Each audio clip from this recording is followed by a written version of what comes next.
I had to replace my mom. You're so tired. Yeah. Okay, and we're back. If you're on the recording and you're listening, I'm very sorry that my computer died. We're still looking at the CAP assessment. The cookies made it all the way back to me? Okay. I don't have one. If I put that there, it's gonna look No. Where are the recordings? I didn't use them for How do I find your recordings? so small. For the class. They're linked to the class. Okay, so I am not going to go through the rest of this because you're going to watch two masters who are trained in reading recovery demonstrate this assessment. So you're going to watch Chris and Aiden read, and they're going to, I don't think they're reading Follow Me Moon. I think they're reading a different book. And at times it gets tricky to see what they're doing because the camera angle is funky, but do the best you can to score them on this assessment. So we're only doing that one. You're doing all of them. Have the guide open, have the score sheet there, and then have your text, but I don't know if it's going to be the same. Okay, so that's concepts about print. It's a simple yes or no if they've got it. Okay. We still have time. So a note, yes, you're doing all of the assessments for them except the reading records. This is the most complicated one. The rest are super easy. How long will the CAP test take typically? So the question is, how long will it take typically? It is by, have a great night. The video will be posted to the syllabus. It ranges based on who your student is and how long it takes them to get through all of them. I think the videos take like 40 minutes maybe per kid, maybe half an hour, but they include the running records. And you're not doing the running records this week. So you're gonna want about a half an hour to 45 minutes with your student. Okay. So just a note about Stay9 scores. Stay9 scores, if you have not taken a statistics class in a minute, Stay9 scores are standardized scores that have been scaled using all of the scores from a norm group. This describes a child's score relative to all of the other children who were tested at his or her range. Think of Stay9s as like a bell curve that's been sliced into 9 sections that are equal, hence Stay9. They always go from 0 to 9, with the mean score falling right in the middle of the 5th Stay9. So you don't need to know all the stats behind it. You don't need to know how the scores are smooth and the logarithms that they use. What you need to know is that any child in 1 or 2 Stay9 is very unlikely to catch up to their peers at any point. Child in 3 or 4 is your child who needs extra support. This is our target group for this class. I asked you to find a student who's sort of average or maybe just below average. So don't be surprised if your students get into the 3rd or 4th Stay9. That is really what we were looking for. Maybe not in every subtest, but maybe 1 or 2. Your children at 4 to 6 can participate in average whole class activities. Notice there's a little overlap there. That 4th Stay9 is the student that you really want to give some attention to because they're like right on the cusp there. But 4 to 6, they're pretty average. 7 to 9, that child is usually eager for more challenging tasks. If the score spans Stay9s, you'll see this happen. You should always use the lowest. Why would that be? Wouldn't you want to give them the benefit of the doubt? Because if they need help, you don't want them to fall through the cracks. Yeah, if they actually are further on the low end, you don't want to give them the benefit of the doubt that they don't actually need, and then they fall behind even further. So for this class, a good rule of thumb is anyone who is 1 through 4 in the Stay9 groups, that's where you're going to use your digging deeper assessment, which we're going to talk about in the coming week. So just keep that in the back of your mind. All right, the next one's super easy. It's the task for letter identification. It starts on page 84. I don't think That can't be right. that's right. Is that right? Yes, it is. Oh, because we're skipping running records. We're not doing running records. Don't know why. Running records is subtest 2. To me, it should be like at the end. So letter ID activity is very simple. You provide page 87 of the book, and you're just gonna ask them what letters they recognize.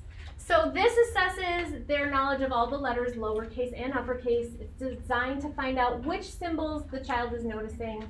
Letter names, letter sounds, or words that begin with the letter being tested are all considered correct answers. What page is this on for those of you who don't have the same book as me? You don't. 87. Same? 87. What? So why?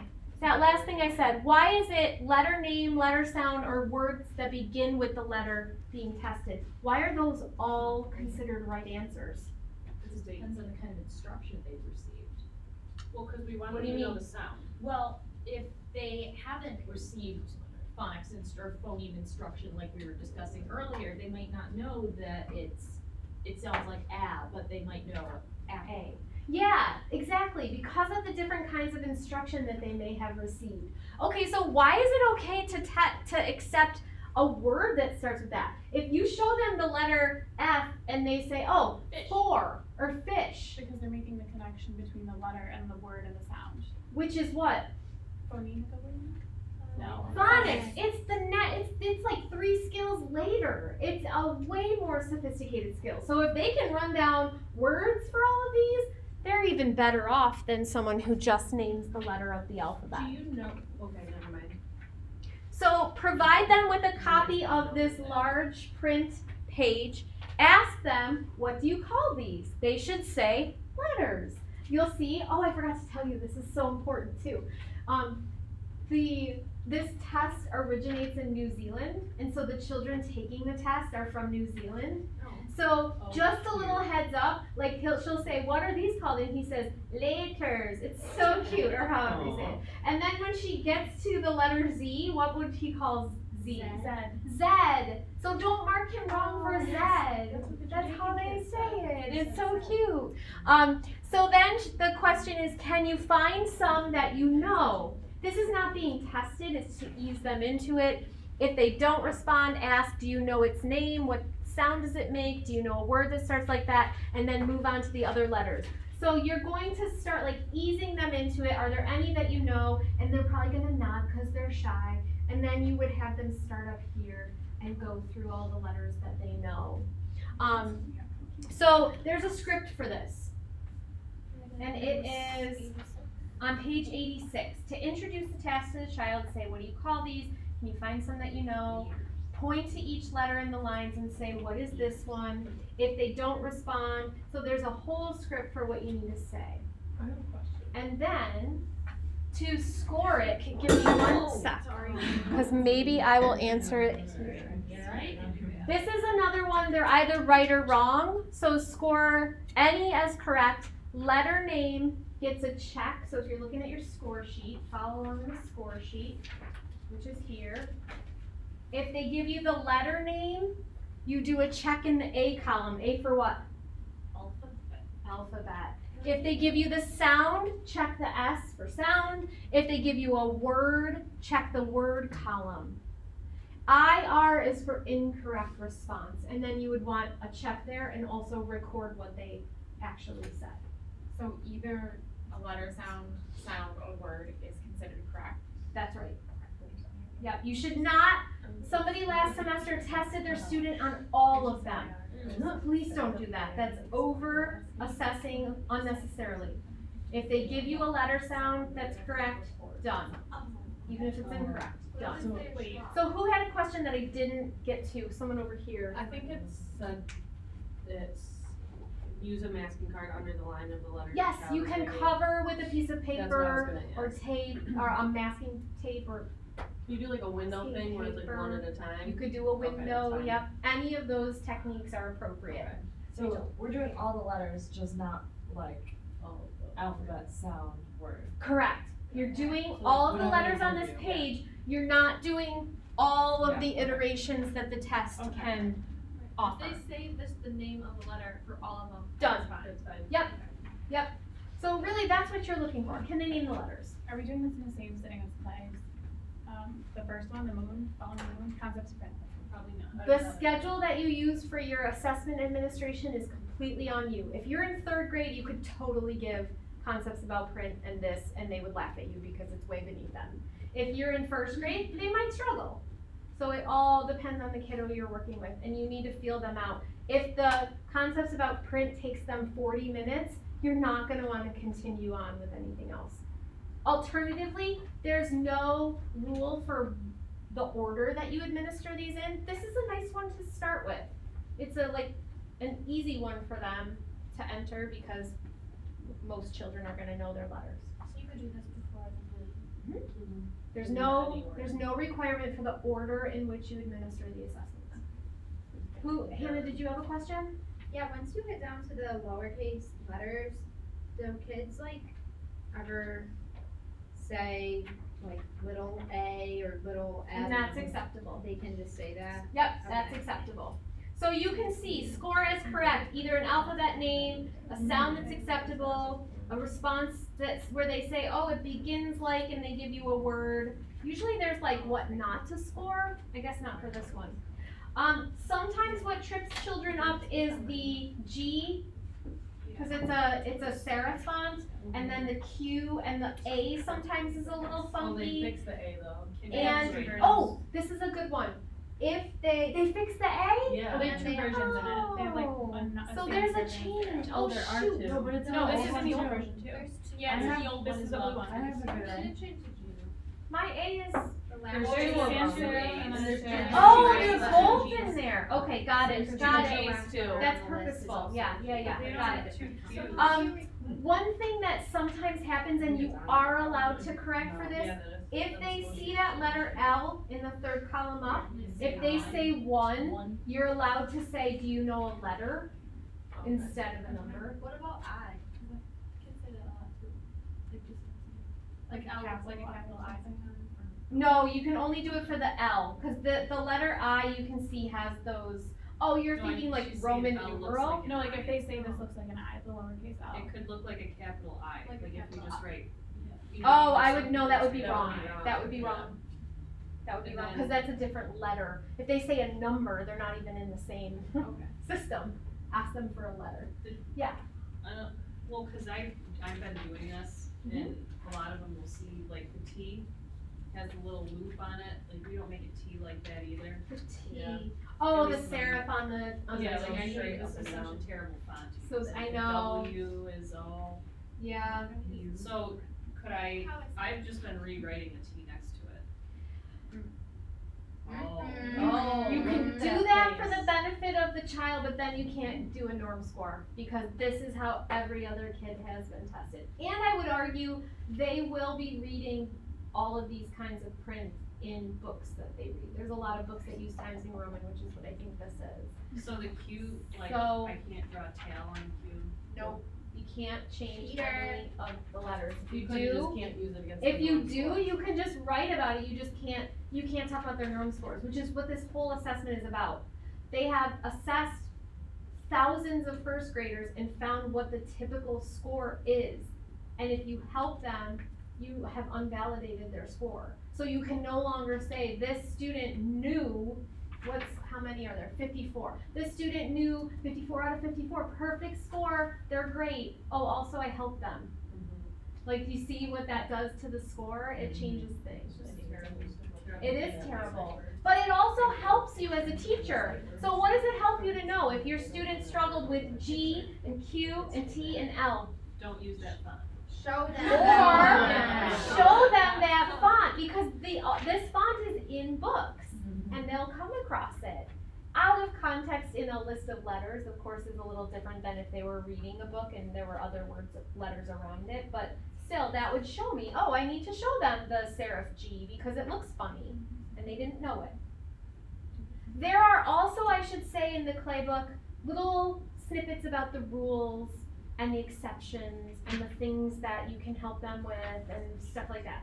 So you have to read this whole book from start to finish, from last week to the next couple of weeks. So just make sure you're doing that, because I'm not sure if I'm remembering all of them, because I didn't read again for the 4th time.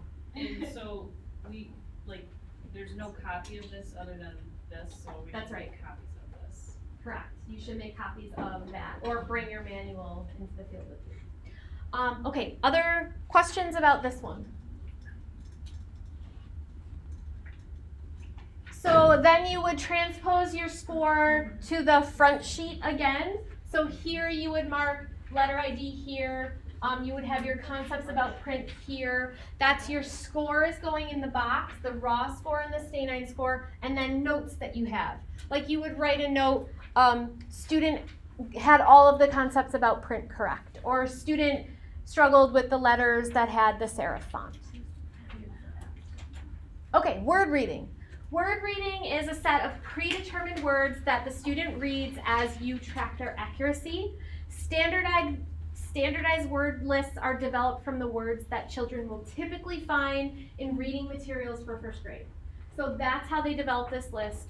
Ideally, you would design using a sample of high frequency words from the reading series that your students are using. So that's the one disclaimer about this list is if your program in first grade includes these words and they haven't yet read them, it can be a little unfair. So you all are administering at the start of the year, so it can be a little tricky.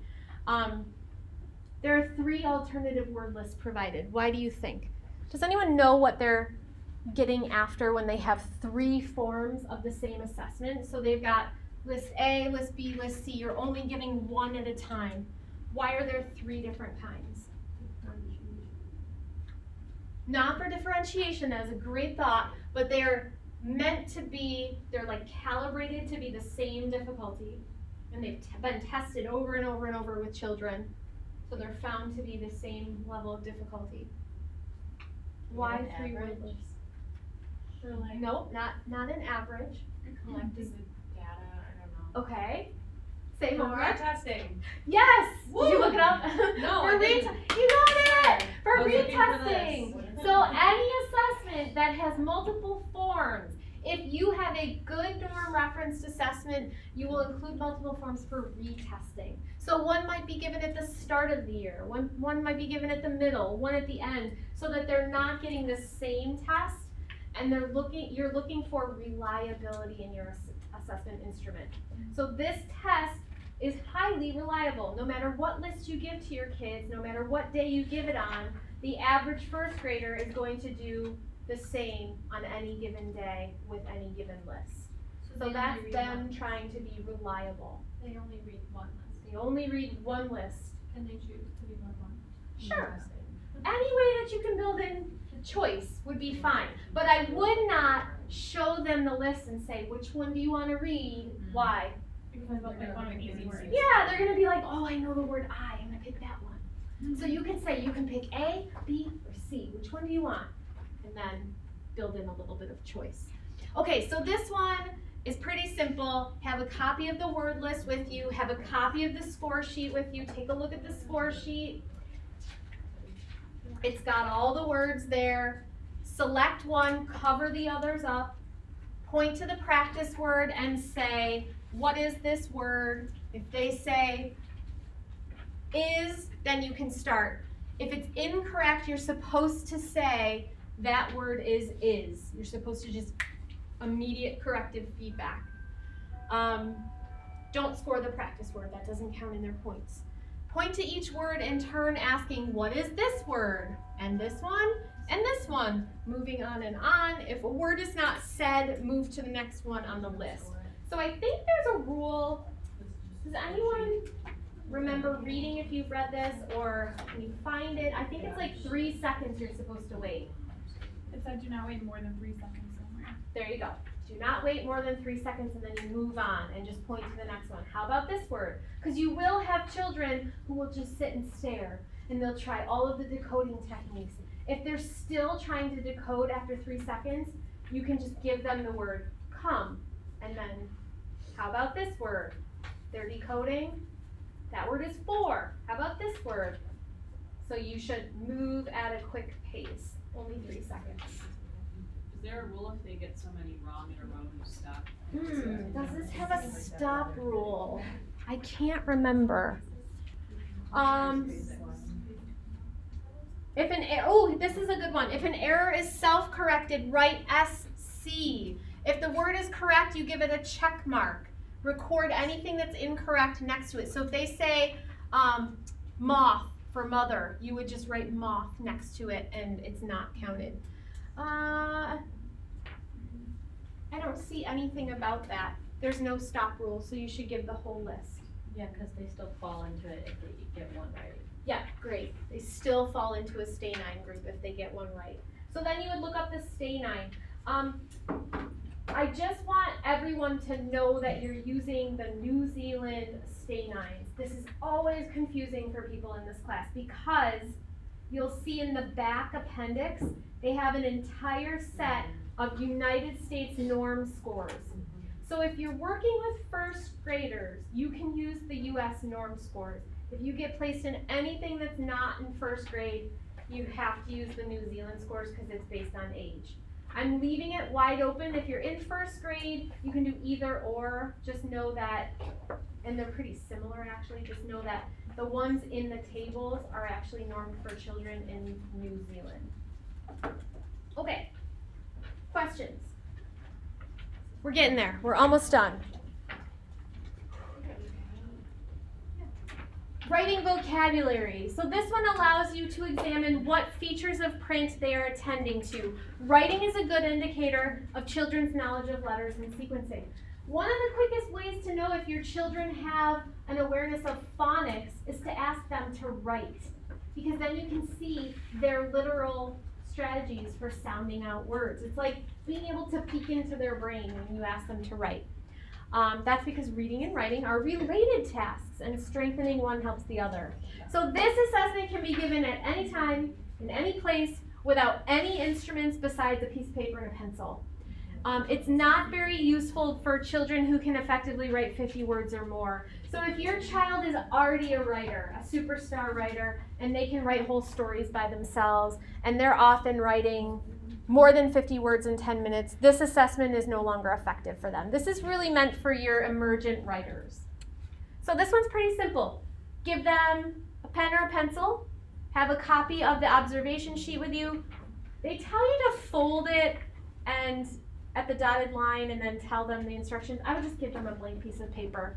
But you're supposed to say, I want to see how many words you can write. Can you write your names? So they write their name first. Then, this is the only assessment that is timed. You will start a 10-minute timer. And after you do, and they write their name, you say, good. Now think of all the words that you know how to write and write them all down. Literally, all the words. Every word that you know, write them down. So what's going to happen is they're going to write their name, they're going to write their friend's name, they're going to write mom, they're going to write dad, they're going to write dog, they're going to write school, they're going to write, that's it. And then they're going to say, I'm done. And so there are a series of prompts that you can follow. This is the only assessment where you can actually help them. And there's a series of prompts to help you to help them. So if you go to page 107, tells you everything I just said. But then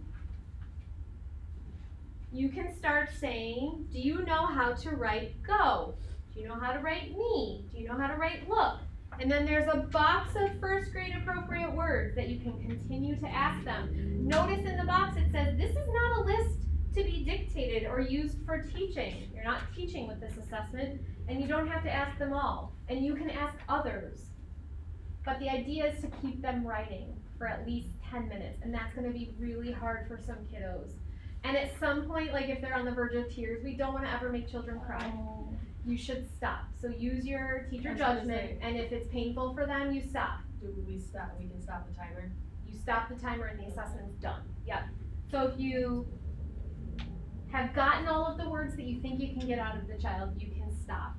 You can also ask on page 108 some open-ended questions, like do you know how to write any other words like that? Do you know how to write any children's names? Do you know how to write the things you do? Do you know how to write about things in your house? The things you eat? Do you know how to write fill in the blank? They leave an open-ended blank for you. So this is an assessment where you should feel comfortable giving them lots of advice. There's all kinds of rules for how to score certain things, like reversed letters. So every word that's correct gets 1 point, but not on wild guesses or words that they say back to you differently. So this is such a funny thing. So you might ask a child, can you write the word dad? And they write the word daddy. Technically that is wrong because you asked them to write dad and they wrote something different. And it's so sad, and it happens every semester, and every time I conference with somebody, they're like, but it's still right. It's not right because it's not what you asked them.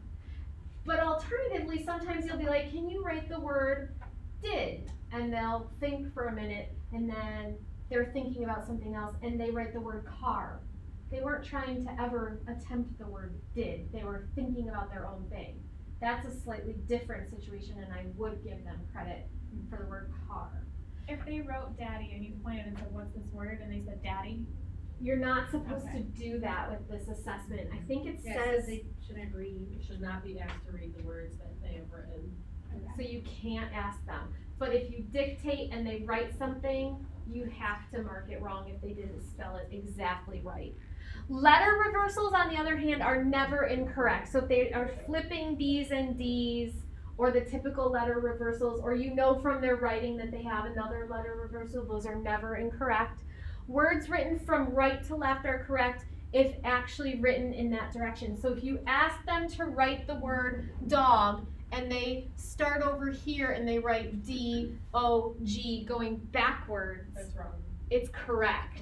Oh, okay. Written from left to right to left are correct, as long as they actually wrote it in that direction, meaning they started with the letter D and they went the other way. That's okay, because sometimes children at this age range are still learning about directionality of print, so that's okay. Case is not important. If they have random capitals, it doesn't matter. Words in a series are correct, so you're gonna have kids who write dog, dogs, or better with verbs, look, looks, looking, looked. Those are all correct. Even though it feels like cheating, they're all correct. And they all get a separate point. Questions? Jason? So if they spell the word wrong, then it's wrong? Yep, so if they spell the word wrong, like this was supposed to be yellow, you underline it, you write underneath after they're done, a long time later, you write underneath what they were trying to spell and they get 0. And then you count up all of the words that they have correct, and it's a raw score up here, and then the stay 9 is recorded later. What about up, the letter reversal? It's not supposed to be incorrect, but they wrote it. Because that could be a cue. Wait, that shouldn't be incorrect. You're totally right.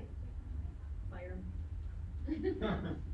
It's the, where did I get these? I got these with the assessment. Yeah, because like D and B. Yeah, these are change their the letter training. too. These are their Letter training. reversals That shouldn't be are wrong. backwards. I wouldn't Then count that letter wrong. reversals aren't incorrect.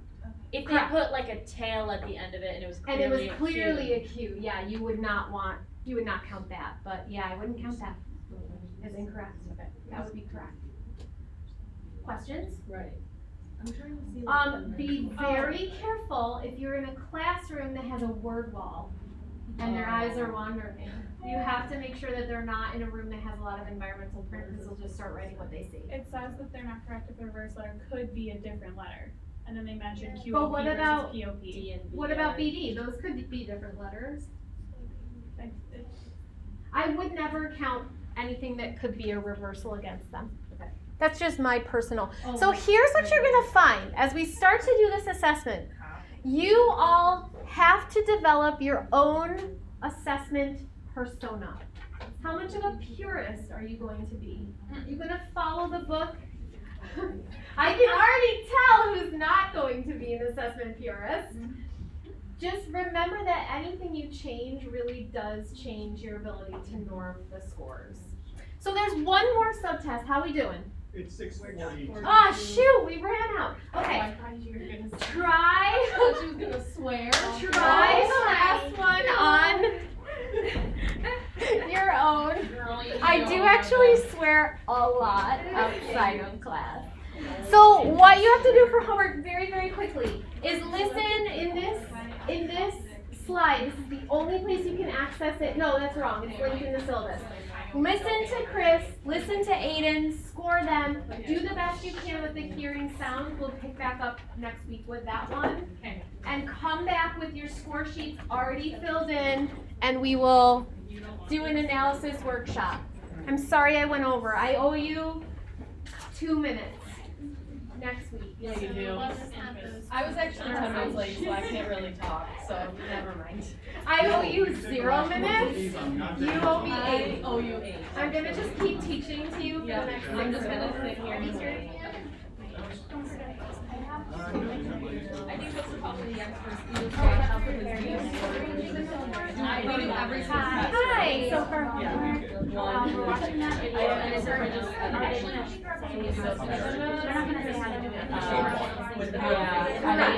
You're literally watching an adult administer this assessment to a child. And you're gonna mark down what they say. So I thought you were gonna do all, so you're gonna do all. I should have said that, not the running records. Yeah. Because they're gonna read the running records, don't score them. Guys, they're gonna read the running record books, don't score them. I didn't teach you those. Skip ahead, fast forward. No running record. Correct. Those will be next week. Yep, okay. Yes. Email me if you have questions. It's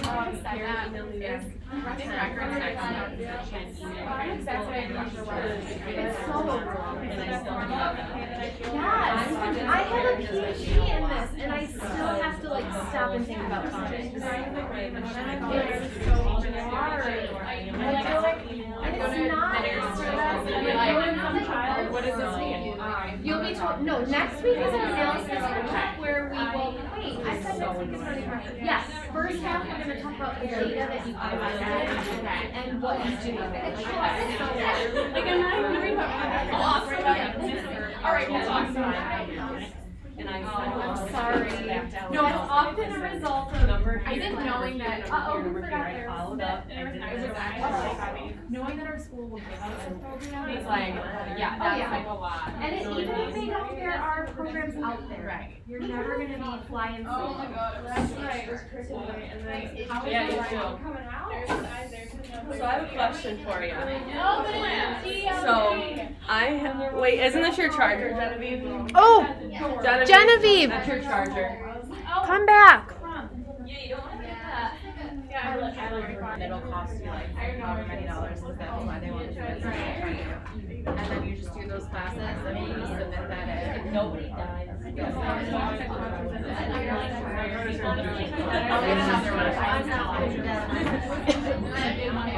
One of my friends, Do you care? Do you want no lights?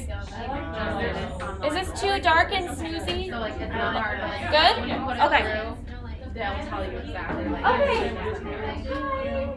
Welcome back. I know we have some people who are not here, but I think I'm gonna start. Someone has to leave early. People have to leave early. Did they open the wrong thing? No, I think I'm in the wrong thing. We can leave. Did you get your bag? Yeah, I'm in the wrong thing. What week is this? It might be today, but there's no record of it on any flights, so Wait, Friends, what week is it? Week 4. Thank you. I just did the same thing. Here's something that's kind of dark. I think my dad tried to see my parents. My parents are getting divorced. And I'm mad at him and he knows Yeah, it. and when you travel. And so he told me, and so they got an email saying that my tuition has been paid. And it looks like, from what I can tell, my loans got. Oh, you are all in the right place. I am So not. now Sorry. the loans that I've been using to pay for everything was gone. Okay. Hi. We have cookies from Ian tonight. How sweet. Multiple versions for people who can't tolerate gluten. Thank you for cooking. That was really sweet. You know mudslides, the drink? They're like that in cookie form. Wait, does It's it got have alcohol in it? Kahlua. What? It's got Kahlua, caffeine, and sugar. You're gonna be wired for Does a anyone while. else need the gluten-free one? Thank you for doing that. Very sweet. All for you. Yes. Okay, welcome back. Some of you may have missed the conversation that happened before you came in, or you maybe weren't listening, but I have no new information about field placements. Our Office of Field Placement is overbooked and understaffed right now, so they're doing the best they can. Karen Sangmeister is working super hard. She's amazing, but she is one woman with maybe one TA, maybe two, I don't know, some student assistants and a little bit of support. So remember how I told you that you should be telling Karen who you want to be placed with, and then she'll do it? The new thing is now, please don't do that. That directive came directly from Karen to me. She said, yes, tell your students to reach out to me. At our program directors meeting last Friday, that was discussed, and people were very upset that our students were going directly to Karen, because that's just not the status quo. That's They also not need to be okay with us not the being able norm. to hand in assignments on time. So that we're gonna just go with the flow with this Okay. course. Like, all the due dates are flexible. We're just No, gonna you make can- it work. You can write, there's some other teachers out there. I know. This is on everyone's radar. Everyone knows you're not the only. There are like 150 field placements this semester, so you're not the only ones in this situation. Everyone has it on their radar. Everyone knows this is happening. So you're not alone, and the faculty we're just making it work with the assignments. So for this class, we can just keep bumping stuff. And just, I would say, like, start your templates and get things ready and going, so that when it comes time for the assignments, you are ready. Thank you. Am I allowed to go ahead and do I it was gonna say, what if at she? work? Like, I cannot do it at another placement, like, if she gives me a different, is what I'm saying. Yeah, So I'm doing job you're embedded. totally still allowed to do job Okay. embedded and job reference, and those Okay, I forms you didn't know can if that was absolutely like- still submit. It's the Okay. going into her office and saying, I really wanna be placed in this school, I would really love to be in this district. They're saying no more of that. So you can feel free to email her, of course, you can always email, and you can submit those forms. Those are the official channels that they would like people to be going through. It's the unofficial where you casually pop into her office that, I guess someone was seen in her office, and another faculty member saw that and was very disappointed to see that students are going into that office and saying they need this placement at this building. So they're disappointed that we're taking the initiative with our education and going above and beyond to try and make things better for ourselves? Wow, that really speaks It's volumes. just, I think it's causing some, extra stress in that office that is, I get it, I'm just being. I am in that door 5 times a week, so I think I'm one of the ones that needs to calm down too. Michelle just texted me and said she's running late, she's just leaving school now, and she wanted. Okay, thank you. Yeah, I hear you, I understand, I know, like, I would tell you all, so like, don't show up at the door, but maybe email, if you have questions. Cause she even like sent out that email with her, she's like, I'm gonna be in my office for these hours if you wanna come by, and like, that's when I went and did it. I know. I just have one question. If she emailed us and gave us, it wasn't like the official one I've gotten in the past, but she emailed me with an okay to go ahead, is that okay? Yes. Even if it's not the official? I don't know what the official is, but yes, if Usually she, it comes in like It's like a email, looking and it's thing. like, oh, it's like an official letter? Kind of. If you got any sort of communication from her saying, I talked to the school, I got you a placement, here's where you'll be, you're approved, then start, yes. Yep. Okay, sorry. Not your I feel like the bearer of bad news on that Just one. doing it At anyway, least they you're know she giving can us approve news. it, cause I That can't do helps. anything else, right? Yeah, for you, yeah, for job embedded folks, it's, yeah, Just you do it. have to do. Okay, other questions? Concerns? So please don't stress about, I see that October 10th deadline for the first assignment. I'm not gonna get it done because I don't even have a placement yet. Don't worry, I know that, I know. And I would never say you're all gonna lose points or fail because you don't have placements yet. Well, just keep rolling with it. So I'm gonna train you on all the stuff, and then the minute that you're ready to go into the field and the minute you get your placement, you can just start administering assessments and just get rolling. So we'll make it work, right? If you are not flexible as a teacher, you're not gonna do well. So we're gonna just be flexible. All right, so tonight we're looking at beginning reading, we're looking at word decoding, and then we're just gonna do a brief little intro on the observation survey subtests. So I'm gonna show you each of the subtests and what they entail, and then you have some mega homework for next week. Not reading, but some active mega homework. Mega in terms of like super important, not like it's gonna take you hours and hours, but it's important. Okay, that makes more sense. It helps. Class next, sorry, I scared you all. It's not mega long. It's okay. It's mega. Class next week will be in GAC 232, which is on the second floor down at the end. I need a smart board, and that's the room that they've given me. So we're gonna be down there. If that room is open for the rest of the semester, I think I might ask if we can use it. Is anyone opposed to moving our classroom? Not going up 4 flights of stairs?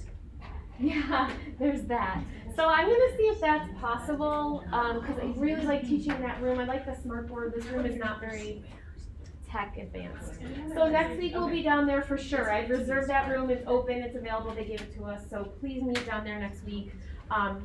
We're gonna start our running reading record training next week. Next week, if you've never done running records, it's super important for you to be here. If you have done running records in the past, you can kind of zone out, but I still want you there, I've decided, because there's always little differences in how people do their running records, and the way that I train you is the way that I'm going to be using to grade you, so I want you all to see what that method is. But if you've already done it before, you can probably zone out for some of that class. You can administer your interest inventory after I approve your questions. Seen a lot of them. They've been really, really good, given lots of feedback. I'm trying to turn those around pretty quickly. I know I have a couple in my inbox that just came in this afternoon. My office hours were highly interrupted today, so I didn't get as much done as I wanted to. So if you sent them to me today, this afternoon, I haven't looked at them. I will try to do that tomorrow. There's a new due date for the interest inventories. It is approximately 1 week after you administer it. So that's what we're gonna go with, probably for the rest of the semester. A week after you administer everything, the major assignment will be due. And I think that's just gonna be how I make it fair for everybody. And that is for a couple of reasons. One, so that you don't start to fall far and farther behind this semester as you start to actually get into these assessments. And also because I want you to write up your reports as it's fresh in your brain. And if you wait longer than a week, like life happens, new stuff happens in the field, and you're trying to remember, wait, did I do that before that assessment or after that? And you start to get confused. So give yourself a week to write all of your big assignments. Any special announcements or things from you? Anything fun going on? Who's stressed out? That was not that many hands. Okay, that was like 4 people only who are stressed out. Okay. I learned something new today. What did you learn? Taking a break from all To your teach your students. What? Don't put crackers in the vents. Yes. Oh, God. How could you forget to teach that? Like that's pretty fundamental. That happened today. Now you know. Don't Those put are- crackers in the No, like vents. they have to call somebody else to come. Ours popped off, but we had to do it when they weren't in the That's- vents, because we didn't want them to learn that they came Pretty out. awful. Ugh. I'm sorry. Well, you live and you learn what you need to teach Yep. next year. So I just am going to keep leaving this slide up until we're done with the interest inventory, just as a reminder of where you can find everything. Some people are actually, you're going to hate this, some people are actually already administering theirs. So there's one quick little thing that I want to just show you. I changed the assignment description to be a little bit more clear, and actually I think it's already open. Guess not. So if you go into the folder of all the resources and you open up the document where I have everything, or if you open up the document called assignment description, I wanted to just talk about this section down here, the analysis section. So the paper that you're writing has 3 different parts. Part 1 is a blank interest inventory. So as soon as you get the approval from me, start a Google Doc, put interest inventory in part 1. You're done with 1/3 of the paper. Yay, that feels good. Part 2 is your full interest inventory with your students' responses in between the questions. So actually put the inventory completed. If you're having your student handwrite it, I would like you to scan the record forms and put those images here, and I can show you how to do that if that's not something you know how to do. But it's part 3 I really wanted to talk about. And this is not showing the updated version that I just typed in my office. Give me 1 second to find it. I have a different version. Oh, you know what? I think the one in the slides is actually linking you to last year's. Do you all, if you're in the our folder, you'll see this one. I'll update that link in the slides later. So this is what I updated. So previously it just said planning, teaching, and managing. And people are always like, what the heck does that mean?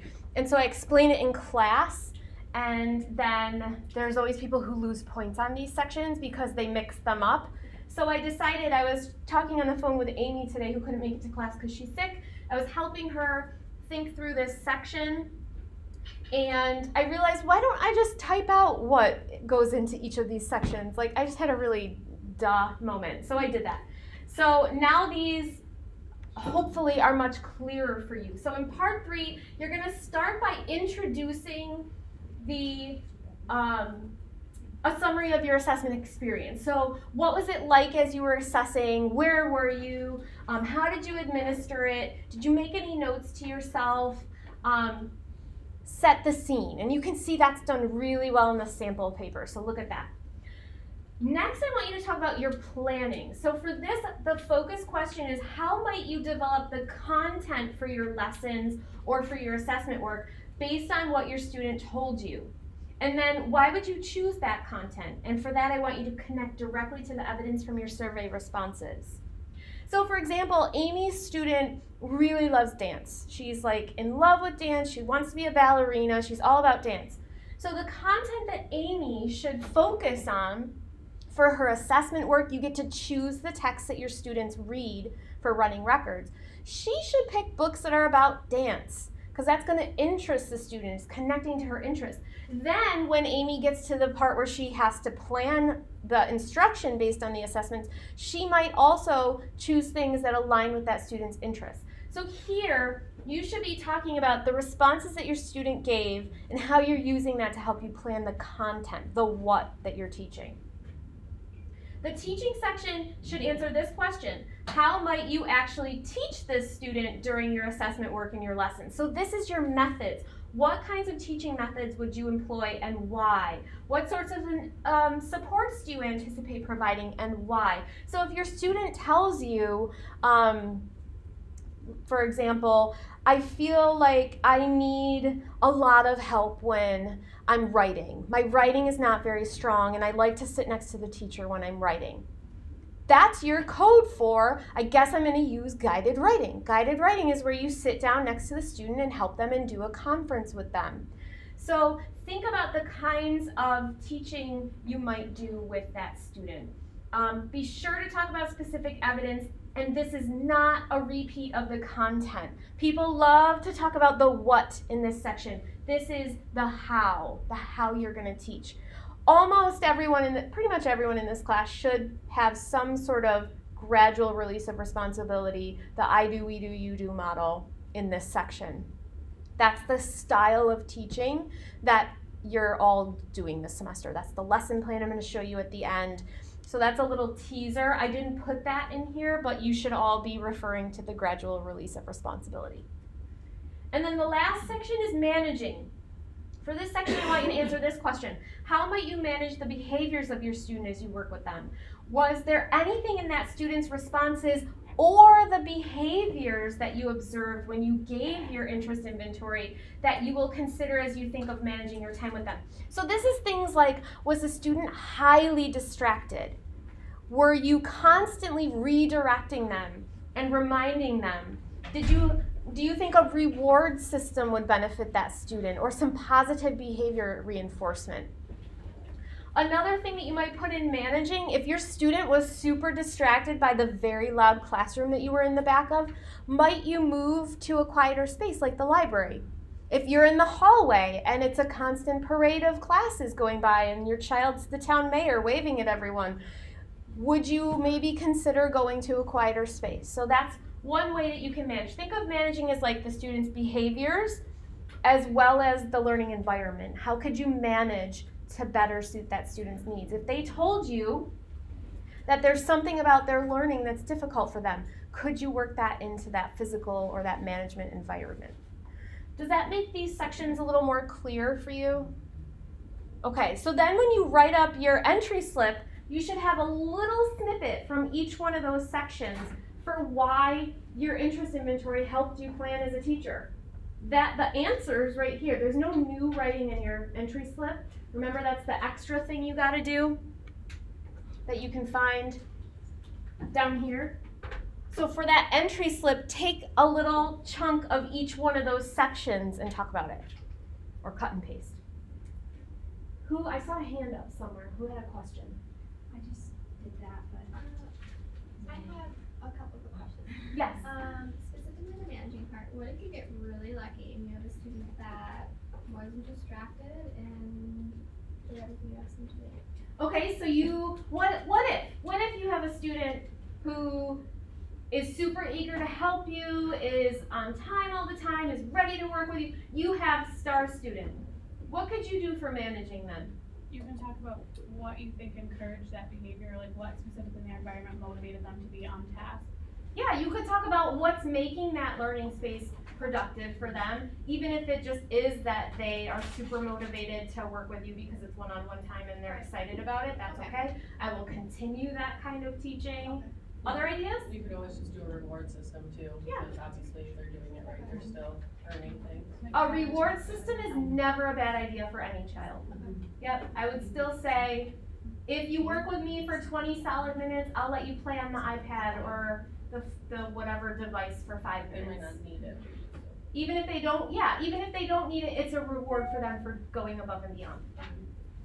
Can you repeat what you said about the entry slip, where you said we're putting something on the entry So slip? in the entry slip, it asks you, there's a question about like, how does this assignment show that you're addressing the component that you selected Okay. or something like that? Yeah. You should take snippets from each one of those sections and put it there. Okay. Like, I know that this assignment helped me to know more about my students because I was able to learn more about my planning, my teaching, and my managing of them. Did you have another One more. little thing? Yeah. So I think last time you mentioned, we could audio record their. With permission. So permission from Parent. the teacher, or parent, right, so. In Yeah. my district, yeah. Yep, so I don't know if NAS has an official letter. Does anyone know? I think we Yeah, have a video we do. one. I have a video one. I think there's one related to the EdTPA, so that would be one that you could We send did one home and for modify. The ELA class. Yeah, I can send one out. 12. Yeah, if you've had one for a previous class, that would be okay, but you wanna get permission before you record anything. It's Right. the first So- formula on that website. My Oh, district- perfect. My district sends something home at the beginning of the year. If you don't want to ever be recorded, picture taken or anything, they have to I send think it that back. that's okay. Okay, but should I still ask would the do it student different. prior? I would still do that FERPA one from NAS, just to make sure. If we have an official form, you should probably be sending that one And out. like theirs might be like for school purposes, so Yeah, because that's like what- Dan's always sent one out, but I Right. didn't want anyone. The exception to that, I would say, is anyone who is working with students that they actually teach, like they're doing job embedded, that blanket form probably would cover them, but they are employed by that school district, so that makes sense, whereas you all are coming in as guests from Nazareth. Other questions about this assignment? Does that help clarify what you're writing in each of those sections? I know it's hard because you don't have any data yet to actually start thinking about, but when you get to that, I hope that this will help you understand. And I'm sorry there's 2 versions, I'll update the slides.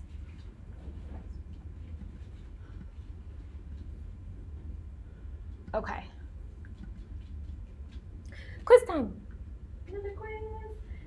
So this week you read chapters 3 and 4, which were focused on phonics and advanced word decoding. So long, I hope you hung in there. Who hung in there and read every word? I fell asleep a lot, but I did read every word. You did. You fell asleep a lot. Okay. I also fell asleep a lot. Reread and reread. Yeah. I had a lot of those really read. Okay, I'm going back to bed. Alright, I read yesterday. I know, friends. This textbook is dry, but it's good. It has all the good stuff. So this is just like last week. Work with the people around you. It's a bit longer, so there's 28 questions, but I'm not going to give you 28 minutes. So you have like 30 seconds per question. So this is meant to be quick. They're short questions. So I'll give you maybe 15. Maybe 20 minutes. We'll check in at 15.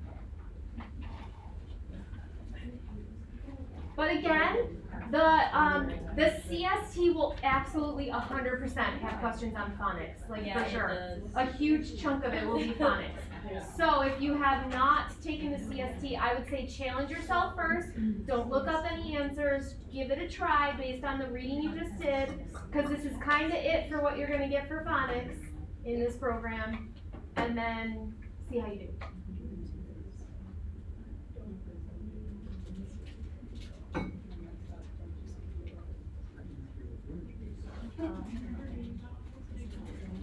I'm like looking, I'm like, oh yeah, I know that test, but I don't know the answer. You're like, I remember exactly where I read that, but I I can't. can see the page in my head. Do you do that? I can say like, I know it was in the right-hand column of one of the pages on the It right-hand was like in like side. that weird blue color. Yeah, I know I highlighted it pink, but I can't remember. That in theory. On there, or stuff like that, all, you know what I mean? Sometimes I just like, multiple choice, I go from one of these. So you took the CST?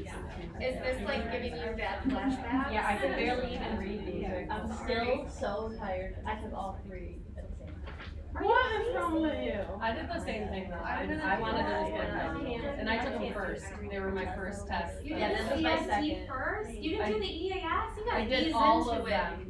No, I did all three of them first. And Oh, then- 6 hours, and Yeah, I'm doing that in first, and then December. Wait, I so did they it let you once. stack I did EAS, it. CST, and student? No, you that's said all three. three. No, no, Oh, so you just do EAS, yeah. No, I've done all of them, except my MTPA. All the way. Oh, wow. I knocked I all only of did them. a month and a half. I did all all of of it. Are you kidding? I'm not spending that amount of money. Fingers Yeah, it was crossed. kinda stupid to do that. No, but I like, was it's kind of the glad Band-Aid afterwards approach. It's though. done. That's how I work. Yeah. Like we talk, some of us don't work that way and like then don't do it, but after the ELA, between ELA and math, they give you 15 minutes. I was just in the bathroom with the faucet running, doing this on my face, I was just falling asleep, like, Oh my it was hard. Yeah, it's a lot of reading. Yeah. And then I thought like the ends like history and like music one, I I was was like, just clicking things. like this one's gonna be good, you know? And then I'm like reading some of the questions, I'm like, Yeah. China, I don't know anything about China Yep. authors. Mine was, African authors, but not African American, like yes, Africa. yes. It's like, I don't know. Are those new shots? I took mine last spring. Cause like 10 years ago, it was like one time for all of those. Like, I was always that scholar, but like. They split them into, you can take them into 3 individual tests, or you can take them all. No, but it had a different like action. Is it the ALST? Oh, It is what it is. They got rid of that one. That one was to test like how well you could teach things, but they found that it was, discriminatory towards minority groups. It was. Yeah, because they didn't have like the test. But I wonder if I'm like grandfathered into like having those new ones because I have the old one. Do you know what I mean? Cause I'm an old lady. Will they be like? Every time you say it. I'm gonna give you things, you can ignore them until the end of class, I just wanna make sure that I give them to you. 32 is old. Okay. 3's a big hump. I cried really hard. And I had a small panic attack.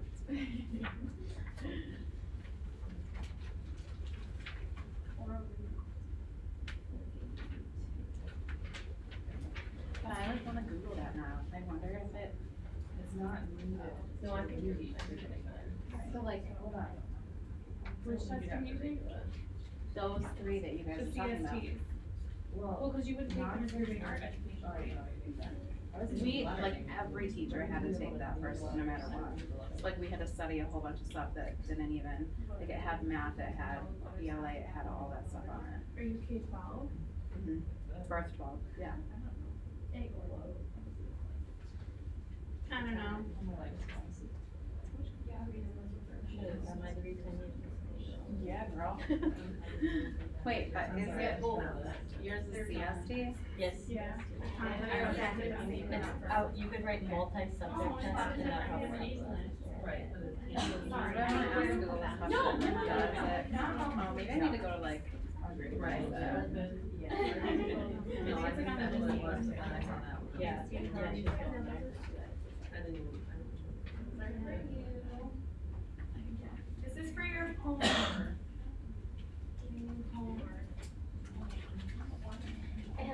Did you just whine? I don't want to be homework. Oh. I'm gonna pretend I didn't get it. but like, I know, So, like, so at the time, I You're a would have kept teacher, going and then. you're saying, what I would have teachers had to is take guided by special ed. research. And I It think has there been was shown something else. in research that homework is not Right, so good for you student already have to learning. take. In that case, it's not homework. It's the flipped No, but classroom right now, that's model. all you have. That's all you need, that's all I need. But I also had to take another one that was We like, took EAS, educating our students, it was the that, kind of special ed, that but exactly. like, Yeah, like if a kid can't see in your class, what do you do? Like shun him, Yes. kick him out the door. if there's diversity in your class, I don't know. Yeah, Okay, that was EAS. that one I took. I need to go to the ones that aren't on the lower. Those are all. Because that's my process. Just go to, our report. How's this phonics quiz feel? Like I'm Rougher, teaching. but Hard? it's rough. Like you're teaching? It's rough? Yes. Is anyone going to see Amy in your life in the next several days? I Oh, told her. you're taking notes for her, right? Yes, I Can I am. give these to you? Absolutely. Thank you, ma'am. Why is there chocolate in front of me? Because it's really for general consumption. You made this? You really made But like, what, this. You made this. Yeah. Yes. No. Who else is missing? Like, What is did there? you tell me was coming Yeah, late? there's one. Who else is Hannah, missing? Hannah, but they're both here. Well, I baked it. But normally we fill up all this shit. Yeah, where's the 19? So Amy's absent. There still should be one more because there's 17. Pass them over here. These are gluten free. Isn't there like another person? She's 20. I said please. Thank you. I'm like in my scrubs here, so. Yeah, I know, I did. There's another blonde girl. Everything There's another blonde girl that sat next to me the first day and then she sat there the last time. I love saying you're. Well, then who's the other person? That's what we're trying to figure I'm out. sorry, I was trying to. But wasn't there another person that you've never seen before? Well, yeah, that's 20. There's 20 with, there's 20. Okay. Rena is here. Liz. I don't know why I can't remember. Ian is here. Hannah, I mix up the Hannahs now. Which one's? Hannah G is in the back. Oh, they're both in the They're back. next to each other. H, G? Yeah. Okay, thank you. I just got a weird. Genevieve. Kate. Love them. So So cute. So cute. Kathleen Irwin. I'm posting Kelly now. Nobody ever remembers my name. You just don't. You don't look like, to be honest. No one really calls. No one remembers my name. Everyone thinks I'm Sarah. So You do kind of look like Sarah. I do. I don't look like a Susan. And you're double S, so yeah, makes sense. I know a lot of Susans and they don't look like you yet. I know a lot of them. You don't look like any of them. Not even a little. Literally no. Rebecca. That's you. Yes. But you go by Becca. Okay. Karen. Nobody calls me. Amy is absent.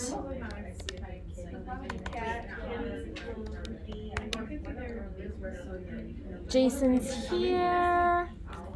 Will's like cat. You didn't want to go by cats. I just feel weird. I was looking for some cats. I always feel weird. I post myself as nice, but Michelle. Stephanie. Stephanie not here? Because it's like, I don't mind being in cat.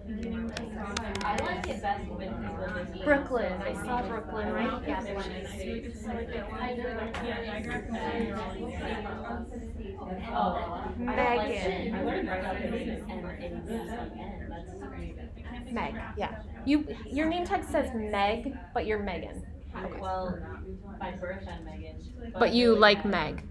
I just, when my roster doesn't match up with your name tags, I'm like, Usually I'm in trouble if I'm Megan. No, I know, no, I know. Kate, I was thinking. Rachel.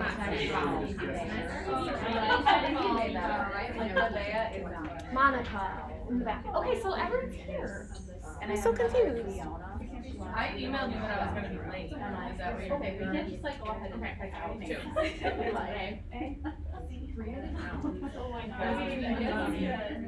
Oh, that's right. remember reading about this. Okay, how you doing? About it. Check in. Who needs 5? 5. Okay, take 5. I need like 50. These questions, These you need questions all are the harder minutes? than the CSP for sure. Really? Yeah, I did not I get have like like 50 of these to practice. Oh, these are harder? I think I got, yeah, they are. Okay. They're a little more specific, I think. Yes. Well, and there's not as many, Yeah. that, cause Yeah. there's like maybe 5, which is a good chunk for that test. It's either B or C. So there might be like 5 of this style of questions, but there's not so many that Yeah. goes over all. That they can all turn around. Yeah, so I think it's. Right, so, yeah. I was like, can you?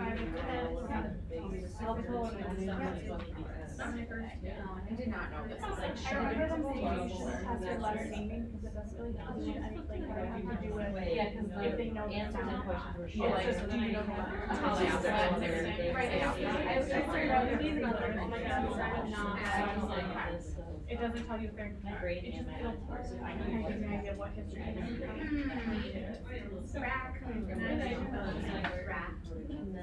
I didn't know. Really hard to do. I know. I went to you, but. don't know what I Oh, feel like it's I think so. I don't know. I was here and you never were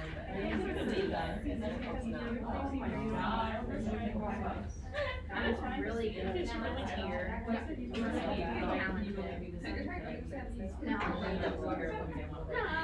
She would have been more salty than I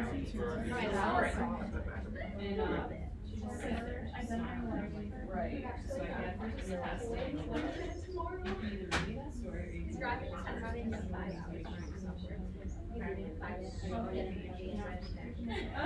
Reads fluent is. I think that's one wonder, I don't know what's going on.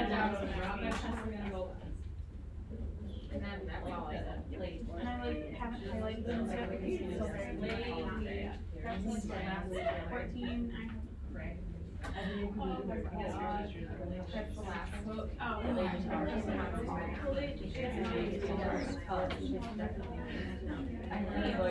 forgot about it. Oh, I read it and then I gave up. Well, I know James started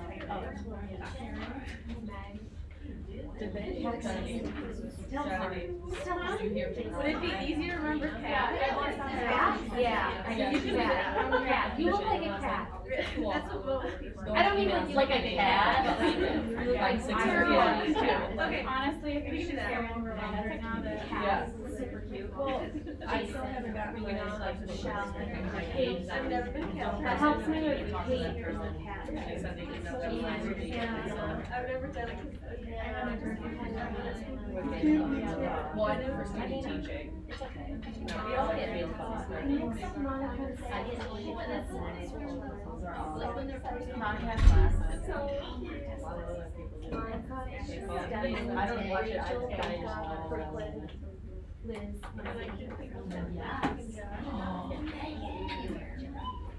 Not that many people have done it. No one does? I don't, Jen. That's also way better than Dave. My mom handed my friend. Oh, yeah. And then neither her mother and her mother needed to teach me. I can't even see. What about Geneva? Oh, Geneva, my favorite. Thanks, Dr. Jones. Oh, Geneva. For like 3 weeks. And Ellen.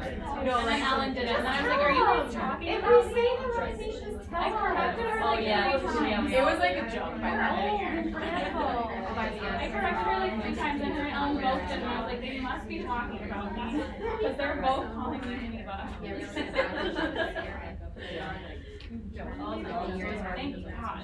Okay, let's go over this, because I think it's hard. Yeah. And I will just admit, full disclosure right now, I am not a phonics expert. There's probably someone in the room, Michelle, who's more of a phonics expert than I am. So if I say anything wrong and you read something and you're like, no, I know that that's not right, just call me out. This has never been my area of expertise, but it's super important, so I try really hard. So let's go through this together and see how you did. So number 1, according to the phonics types for beginning readers, which of the following is a word for a beginning reader? Scrap. Why? It's a short vowel. Cause every It's sound says phonicsy. its name. Because every sound is predictable in that word and can be decoded easily. That's not a beginning word. Well, no, it's not like an emergent reader word like C would be, like the letter C, E, E, or I. But I think what they're after here is that it's easy to decode. Which one's the easiest to decode? The rest of those are hard compared to that. Okay, number 2. Schwa sounds interfere with blending because why? A. Students have to delete that sound before they can blend. That's why it's so harmful if you do that as a teacher. Because they have to mentally delete it, which they do, and they end up fine, most of them, but don't do that. 3. To determine the order in which to teach letter sounds, the teacher who implements systematic explicit instruction does what? B. I hear a C. I hear a B. B. It is B. Consider the graphic, so that's the writing, and phonemic, that's the sound, similarities and differences between the letter sounds. Number 4, CVC words have what? B, short vowel sounds. All CVC words have a short vowel sound in the middle.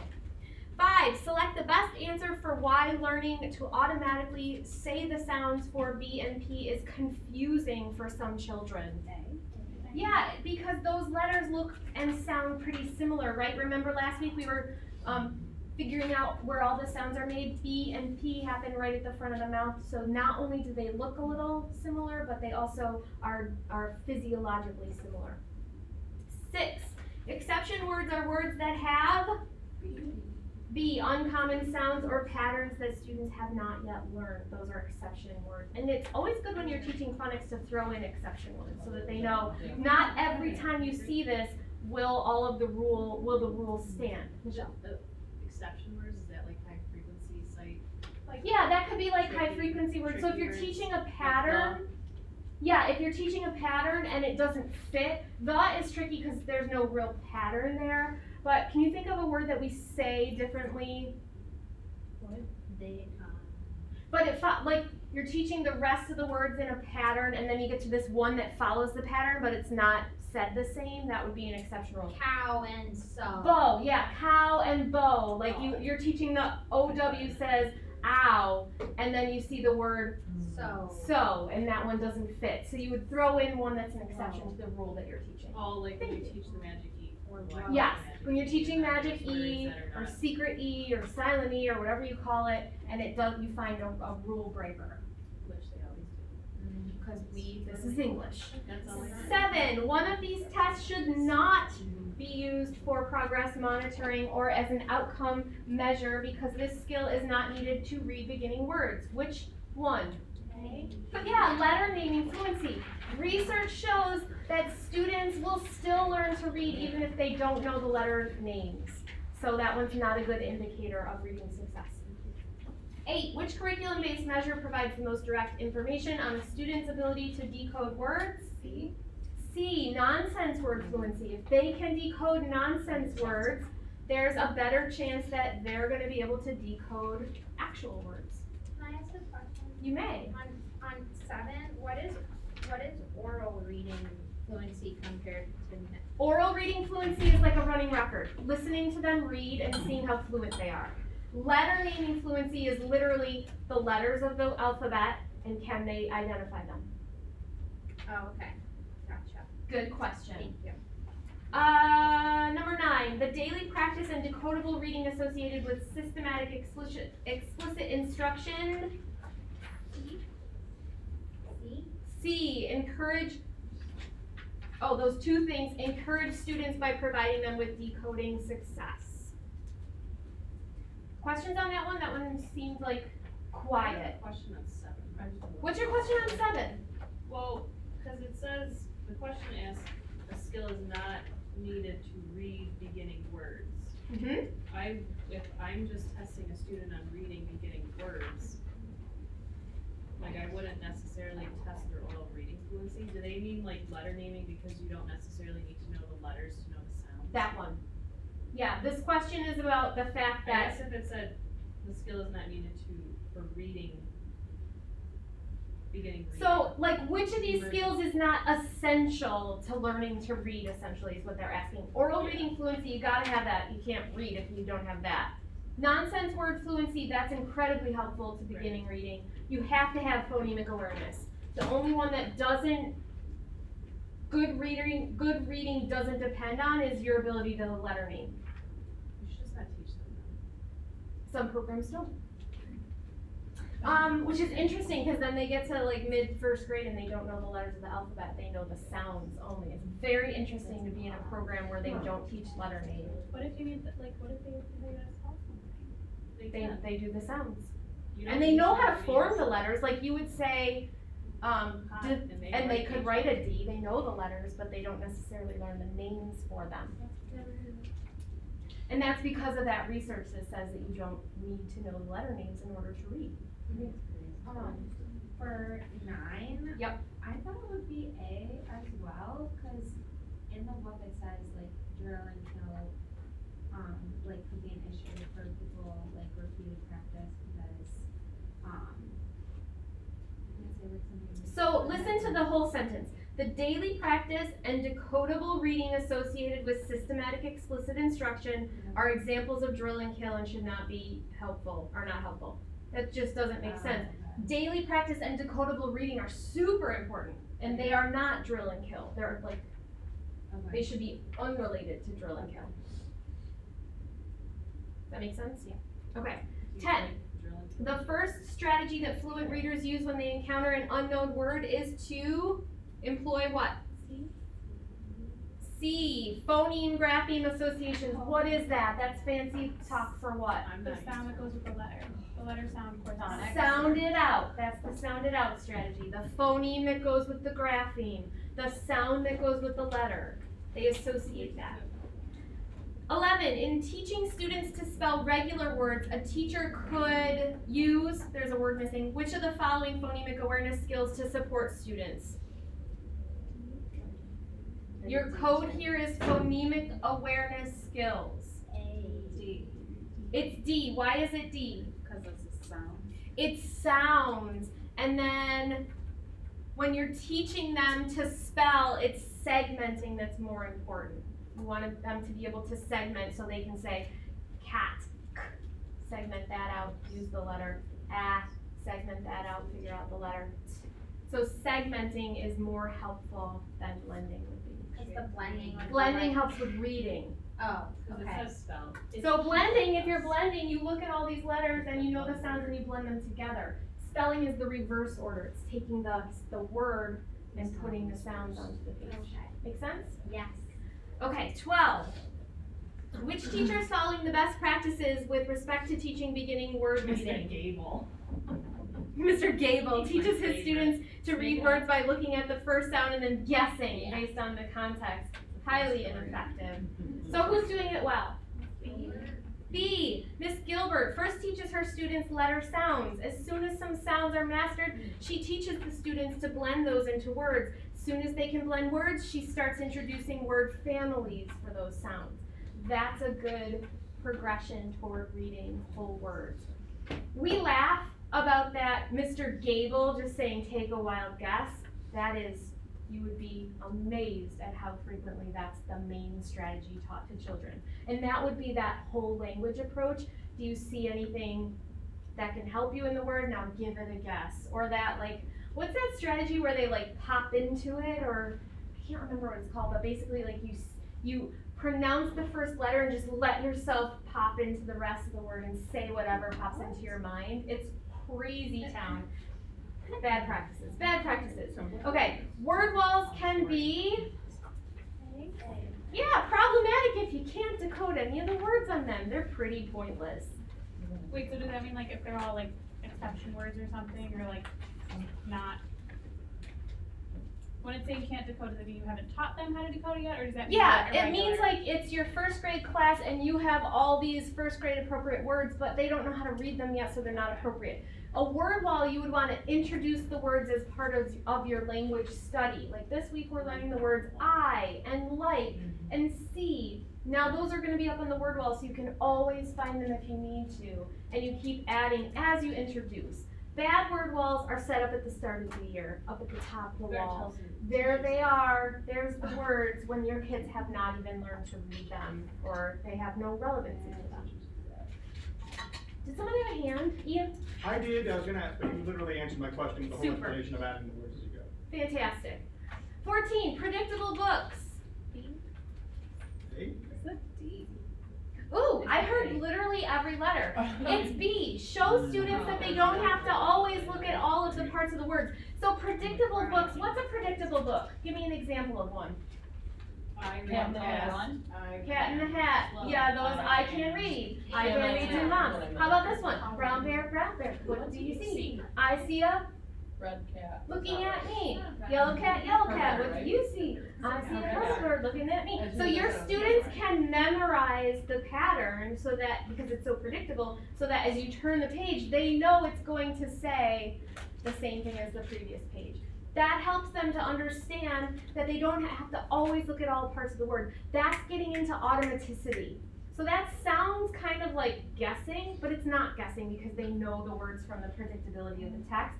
And that's actually moving them into fluency and automaticity, which is what we're always after in reading. Did you know that you all know how to read because you have memorized every word that you know?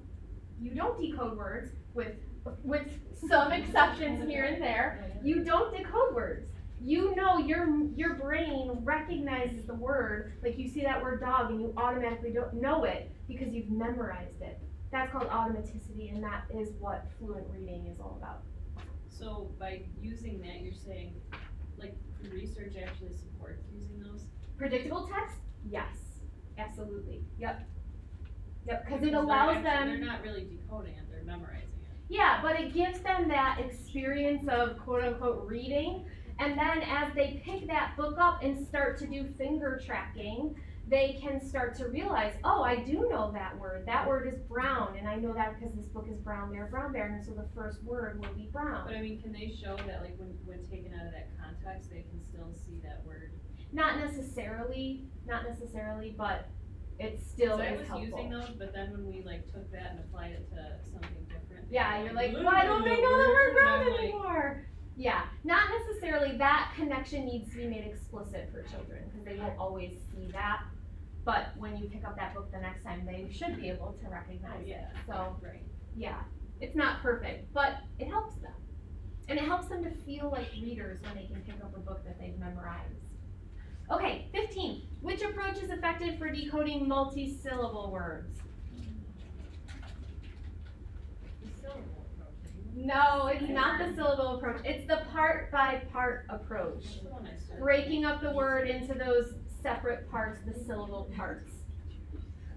16. Closed, open, R-controlled, and consonant LE are all examples of what? B? Yes, it is syllable types. Yep, those are the kinds of syllables we have. Okay, so AU, OI, and OU are all examples of what? Diphthongs. Diphthongs, say it with me, diphthongs. Diphthongs. Very good, diphthongs. It's a funny word, and it's just that blend of vowel sounds. We don't call those vowel blends? We call them vowel blends for children because diphthongs is hard to say and spell and read. And for business. So, there are some teachers who teach their children like the actual academic word for the sound parts. So if you wanted to, you could call them diphthongs, because that's what they are. But we say vowel blends for children, because that's easier. Okay, the letters BL appearing together in a word represent what? B. Yes, a consonant blend, right? That makes sense. They're together, they are consonants, they make that sound bull. 19, which letter combination has the same vowel sound as the I in the word spite? I-G-H. B, I-G-H. Sounds like I, spite. You're supposed to say it spite.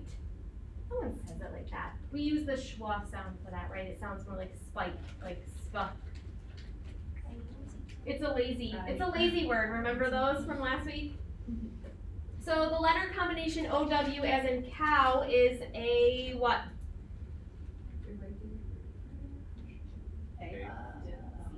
It's not irregular. That's a regular combination that will frequently sound like OW, ow. It's a diphthong. Tricked you after just 3 questions. A diphthong. It's a vowel, 2 vowels that come together to make a sound, a new sound. Wait, W is not Oh, W is one of the tricky letters that can sometimes act as a vowel. And sometimes Y and W. Who's heard of that? A, E, I, O, U, and sometimes Y and W. This is the first time I'm hearing of this. First time. Well, you know, the Y makes sense, right? Because in the word my. Yeah. So the W acts like a vowel with OW. Why is that a regular combination? I feel like there's so many other words that don't make that sound with an OW. Like Mo. Like mo, show, row, Because I don't know why. I don't have an there's answer. rules for them. Because there's rules and they've decided that that one's a regular one. I think it has something to do if it's regular or irregular with the frequency in which it happens in the English language. When you say like all those like mo words, you don't really say the W, you're just kind of saying O. Mo. Yeah, but why are you saying cow? But if you instead say of them in a cow? British Cow, accent. wow, like No. Oh, British accents throw She's saying everything because off. there's Oh, that the is case. the regular. But she's saying because that's the case, but there's so many of both. Why is it? Yeah, I don't have a great You answer. don't hear them. I don't have a Just great because answer on that. English. Just Just because English. Just because you follow Because the English. rules. That's gonna be my answer, Michelle, for everything. Because English. I like it. I'm sorry, I don't have a great answer for that. 21. The vowel consonant vowel rule cues students to, so what are we doing with VCV words? Yeah, that's where we have long vowel sounds. They're vowel, consonant, vowel. Like dog. What is the syllable approach? I don't know. I think it was one to just throw you off. I don't think it's a thing. I think you were supposed to be like, oh, that one seems right, the syllable approach. I don't think that's an actual thing. I didn't know, I've never heard of this. Because I don't think it's real. They like said, Like the first part, the The second. whole part. they like I don't said think in it's a the- thing. They said in the book, you just break it into the syllables and see if they can sound out the chunks, like the syllable chunks. Yeah, like car pet. Yeah, that's what that's it. Okay, 22. We gotta move on so we can get through the rest of everything that we have to do. In the word circumlocution, circum is a blank that means around. Prefix. You need to know prefixes. What is the root word in that? Locution. Loco. Locute. I don't know- Locute. I don't even know what that word is, Locute. so. What does that mean? If you are locutious, if you locute. Moving, find stuff. Not movement, not finding. Around? No. Talking. You are talking. Oh. So if you are circumlocuting, what are you doing? Talking around something. It's those people who never get to their point. You're skirting the issue. You're circumlocuting. Okay, in the word abnormal, normal is a what? Root word. Speech word. It's a base word, which means typical. Don't ask me the difference between a root word and a base word because Root words are usually smaller. Thank you. somebody should look that up for us so GRE. that we know. I know. Oh, the Right now. GRE? Plant is the root word of planted, planting, planter. Is it because it stays as it is in the word? That's the only thing I think. Like when there's circumlocute, the base word is locute, But in circumlocution, it has a different ending, it changes a little bit. A root word is a primary form of a word, while a base word is a word that can stand on its own. Yes, so I was right. So the base word can stand on its own, you can pull it right out. So those would be easier to teach, right? Base words because they appear as they look. Wait, so then normal could be a root word? Can a base word be a root word? Yeah. Oh, No, I was already confused. I can't handle this, I'm not. Yeah, that's Too much, too much. My brain's already What was dead. the definition of root word? We don't know. No, she just. So Yeah, a but it base doesn't word apply can to stand everything. alone when you pull it out. A base word can stand alone, and a root word is the word at the root that gets changed when you add the prefix or the suffix. Okay. Okay, let's move on. 24. T-I-O-N is an example of what? Suffix. 25. EST, full, and pre are examples of what? Affixes. Very good. If it comes before or after, if it's an affix. Before is a pre, after is a suffix. Which of the following affixes cannot be taught in isolation? It's B. Who said B? Yeah, it's B. You can always teach in isolation because it tacks onto other words really easily. And it's easy to teach because it always means what? More. EST always means Even more. most, even more, better. It's like superlative. DIS always means not, or un, or the opposite of. ED, what does that mean? We can say past tense-ish sometimes, but not always. It can't be taught well in isolation. You also can't just tack on ED, right? ED is one of those suffixes, endings that changes the word. So sometimes the spelling changes when you add ED. Sometimes, like in the word disagree, and you disagreed, you're not adding another E, there's not 3 there, you have to drop one of the E's. So ED can never just be added, and the other ones generally can. Okay, 27. When ED is added to the ends of words, it has 3 possible sounds. What are those 3 sounds? C. So let's try to say those. Well, D and T are pretty easy, like disagreed. That one's an example of D. And how does it say T? Burnt. Past. Burnt ends with a T. Yeah, so like you're No, We're looking for a D Oh, spelling and that then you said ends you were with looking a for a T T. sound. Passed. So like I passed the ball. Passed. P-A-S-S-E-D sounds like a T. So then what's the other one? Educated. Educated. No, because educated already has it. Formed? I don't know. I should know this. Yeah, Michelle, you should know this. What are the 3 D Like endings? planted? Smile. Oh, Yeah. planted. Planted. Oh, planted. So it adds like that extra ED sound, planted, as opposed to just, what's just the D sound? Like end, yeah. That would be the regular D sound. So planted adds on that like schwa sound. Yeah. That makes sense. Nice, we figured it out together. Okay, last one. In the format for reading regular words with 2 or more syllables, the words are broken into what? Onset rhyme. I don't know. Onset rhyme. Known parts. Not onset rhyme, it's known parts. Yeah, that's that format for teaching multi-syllable words where they study the parts that they know. How was that? Hard? I'm so happy with nothing English. So save it, because you can use it to study, although it sounds like this is harder than what you'll get on the CST. Who's taking it? Harder than what you see on the CST? I will see when I get my like score I back. See when you get your score back. Okay, fair enough. So I have to take the old one again. Yes, no, I maybe. think that, Oh, yeah. yeah, The other one's way broader. And it's- There's only like maybe 5 questions. it'll be like, oh, what's the most important part of like learning to spell? Yeah. Like, Yeah. that's- Okay, so we're gonna take More about, a like, very phonetics quick awareness, I look think, at phonics. So, you had to read 2 chapters on phonics today. I know they were tough, they were dry to get through, but I hope you stuck with it because this stuff really is foundational and important. And some of you this semester will likely be teaching phonics with your students.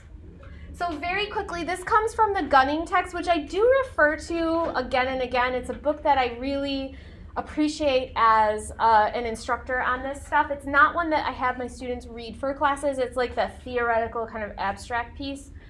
So I refer to it a lot. He says, having poor decoding skills is a primary cause of poor reading, even among older students. Approximately 10% of adolescents struggle with decoding. Just let that sink in for a second. 10% of adolescent students don't know how to decode words when they get to that in a text. That is extremely unacceptable. And that happens because they never got explicit systematic instruction in phonics. No one ever taught them, when you get to this word, here are some strategies for how you can figure that word out. So they have to rely on the crappy strategies they got, which are like, look at the word and then take a wild guess. Look at the pictures. Why doesn't that work for adolescents? They don't have pictures. They don't have pictures in their history textbooks. Well, actually, maybe they do. They don't have pictures in a lot of the stuff that they're reading. So the strategies that we teach young children to figure out words in the whole language approach, if they don't also learn phonics skills along with that, will continue to harm them all through their adolescence. So this part, those who lack basic phonics skills, even adolescents, need to be taught.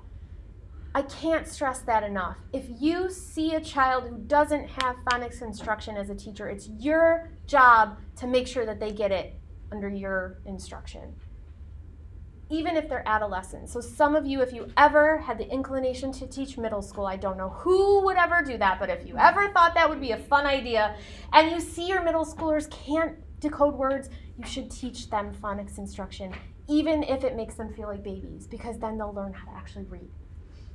So this is something you should definitely be aware of. Does this diagram look familiar? Has anyone shown this to you? Did you see this in your theories of literacy class maybe? No? So this is the theory of decoding by Adams, and it says the core problem for the vast majority of struggling readers is difficulty at the word ID level. It's not that they can't comprehend. It's not that they can't understand the story. It's literally that they can't figure out the words on the page. That means that they're struggling with the orthographic and the phonological processors, as well as making connections between those two. They're having difficulty with phonics. And then meaning comes into play when basic phonics are used. So this diagram, breaking it down. To start with, we have our background knowledge context processor. This is the part of our brain that activates when we read something that's similar to something we've experienced in our life. Have you heard of schema theory or schema? It's the idea that your brain is like this big filing cabinet, and every time you learn something new, you file it into a series of schema in your mind. And that helps you to grow and develop as an intellectual who has life experiences. And that all contributes to the background knowledge that you have when you come into a text. That's why if you read a story about hiking a mountain and camping in the wilderness to students in an urban school, they might not understand a lot of what's happening in the story because they don't have that background knowledge. Conversely, if you read to students in a rural setting about something that happens in cities, they might not understand. So sometimes you have to provide the background knowledge. Then you've got the meaning processor, and this is the language portion of this diagram. And with this is this back and flow with sounds and prints, which is letters. And in the red, which is phonics, you've got the orthographic processor. That is your brain's ability to process the words that it sees on the page. So you can distinguish the different letters. You can automatically recognize the letter A. No one has to tell you every time you see it, that's a letter A. A says A. You have already made that connection in your orthographic processor. And then over here is your phonological processor, that's speech. And this is all related to your phonemic awareness skills. So that's your mind's ability to understand the sounds that are coming in and process them as words. So when I'm up here blabbing on and on, you understand what I'm saying. And a lot of that also has to do with your background knowledge. You're all in a literacy assessment course, so the things that I'm saying are related to that, and you'll understand that and file that away in your brain. So if any part of this base structure is not operating fully, if you don't understand the sounds that are coming in, if you have a speech delay or if you have some sort of hearing delay, that will impact your ability to have phonemic awareness, which conversely can relate to your orthographic processor. If you can't understand that print connects to sounds explicitly and here's how, you also will have difficulty learning to read. So all of these systems, if you think about what an amazing feat it is to read, it really is stunning. All of these systems have to be in place, have to be operating. You have to be engaged and motivated as a person to sit there and read something. It's really taxing and difficult. And if any one of these things breaks down, you can't read. Scared? Scared ya? I love that. It's great. It's so fun that that happens. Are there questions on this theory of decoding? Okay. I'm not sure if that's something that they ask on the exams. I don't think so. It's pretty in-depth. I think it's on the literacy test. So there are 5 basic ways that we all learn to read and how we all approach words as we're reading. The first one is decoding, and that's reading sound by sound and then blending those sounds back together. You read the onset, you figure out the rhyme, and an example of this is at says hat, or maybe and then at, putting those together. That's the basic way, the sounded out strategy that every person needs to know. It's the first one we go to when we're reading. Then there's the analogy strategy, which is reading a new word based on a familiar or known word. So figuring out the word hat because it looks like cat, and you already know cat. And since cat says cat, maybe hat says hat because I can switch out the first 2 sounds. So it's making the connection based on an analogy. Pronounceable word part is pretty similar, but that's recognizing just a part of that word that's familiar to you and combining it with other decoded word parts to form a new word. So for example, if you recognize from that last one, at, you know that word part, and then you also know, or you can decode the ch sound, that's a sound that you're familiar with, then you're more likely to be able to figure out that new word, chat. Predicting is the 4th one. This is using the letters or the illustrations on the page and the context of the story to determine the word. So the kids went swimming in the, starts with an L, fill it in? Lake. Yes. What's wrong with that strategy? What if I said the kids went swimming in the, starts with a P? Pool. Pond. There are multiple options. So this strategy is the one that we love to teach our children. Take a guess. Look at the first letter. It's the most ineffective because there's a range of responses oftentimes.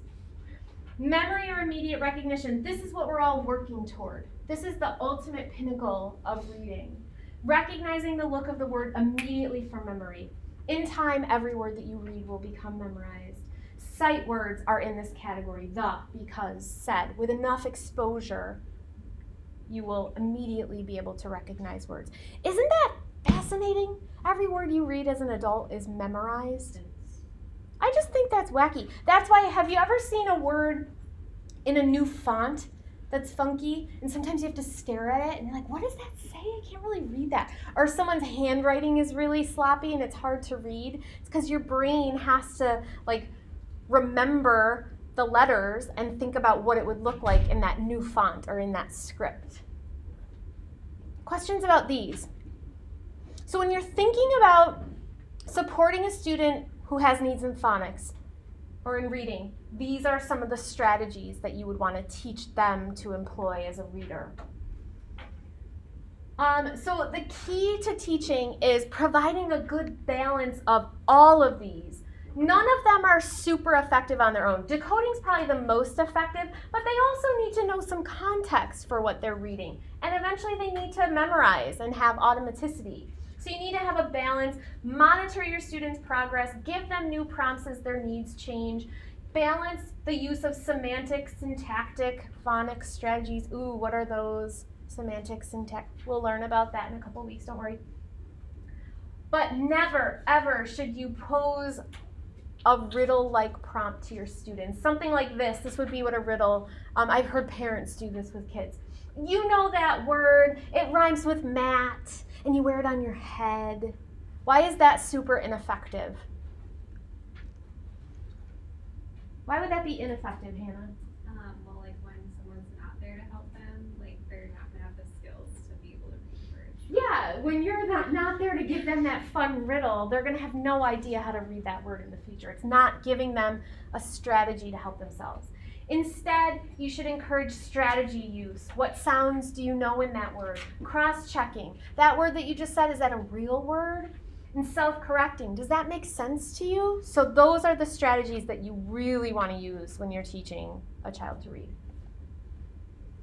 I'm going to skip this for a moment. We might come back to this so that you can engage in some actual teaching.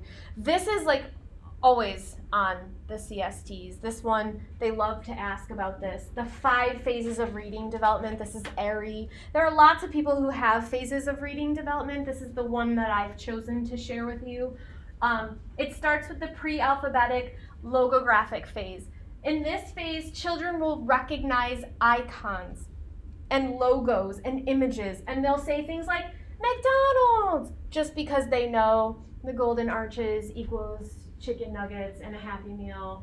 That's McDonald's. Walmart, I know Walmart. I can read. Are they actually reading? No, they're not actually reading. They just recognize the place. Did you have a question? Isn't it environmental print? Yeah, it's environmental print. Exactly. Yep, that's what that is. Next is partial alphabetic. Here they have a couple of letters or like whole words that they know because it's very egocentric. Like the word mom, they would need that word because they want to write to mom and they want to leave mom notes. Or teacher asks them, who's that picture? And it's mom, so they learn how to write the word mom. They don't actually know how to spell yet. They couldn't come up with that on their own or read it really on their own consistently, but that's a word that they're starting to learn. Students' names are in this category, the people in their families, their pets, things like that.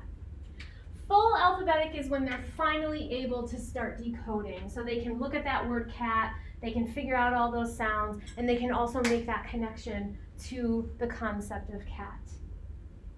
Consolidated alphabetic, getting a little more sophisticated here. They're learning things like vowel sounds and word families. They're growing in their ability to be able to decode and recognize words. And then automatic is when they finally have that immediate word recognition. And I just put these like high frequency words over here, some sight words, some high frequency words on that. They would be able to recognize those immediately. So those are the 5 phases of reading development according to ARI.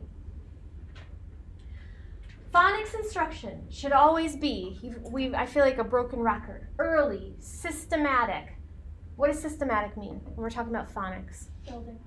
Yeah, building on itself. You have a system in place for how you're going to teach it. You're not just willy-nilly letter of the week. This week we're learning A because it's first.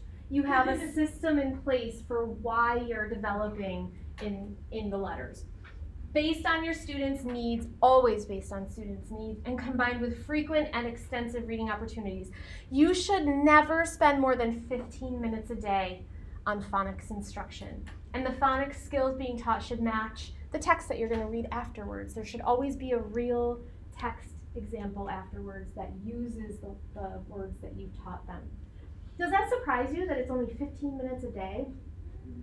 That's always surprising to me because it's such a hugely important component, but it only takes a few minutes a day, which is so sad and shameful that some kids can get all the way through 4th grade and never have phonics instruction. To me, that's just lazy teaching or uninformed teaching because it's literally 10 or 15 minutes a day and you can change a child's life. It's so corny. 10 to 15 minutes a day and you can change a child's life, but it's so true. So why don't we teach phonics in every single program? Why isn't this required? Why do we have programs like Lucy Calkins' program, the Units of Study program, that are focused extensively on, actually that has phonics. That's a bad example. Don't listen to me. I can't think of one off the top of my head, but I feel like teachers kind of assume that kids already know it. Teachers assume that kids know it, Absolutely. So it's easy for the second or third grade teacher to say, oh, you did that in first grade, you already know your phonics.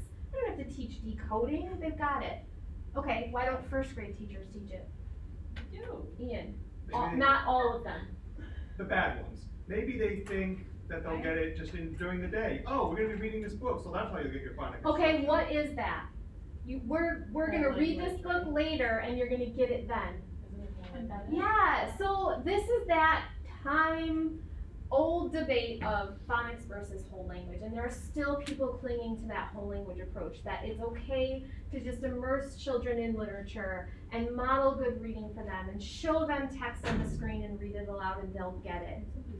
And some children will get it, some children will read that way, but some children will not learn to read that way. I didn't mean to offend you, Michelle, or anyone who is a first grade teacher, or anyone who does teach phonics. You know first grade, like that's what you teach kids how to read first grade. So talk about what's happening in your school. Can you explain, like, do you have phonics instruction and how does that work? Yeah, we use it's called Skills Strand. From the Engage New York? From the, Yeah, I think it's on there. Yeah. I don't know, we have like there's 7 units, so the first unit, it's really just like you assess them, but you go back to like kindergarten, so you go over like the letters and sounds. do they learn the letter names? Like, can they identify all the letter names or just the sounds?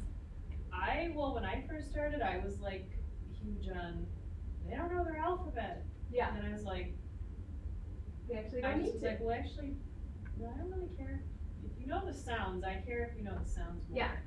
So And I'll show you an example later of where Okay. knowing the letter name actually hinders your ability to connect the sound. Yeah, so we just teach the sounds, like, I'm trying to think of what we start.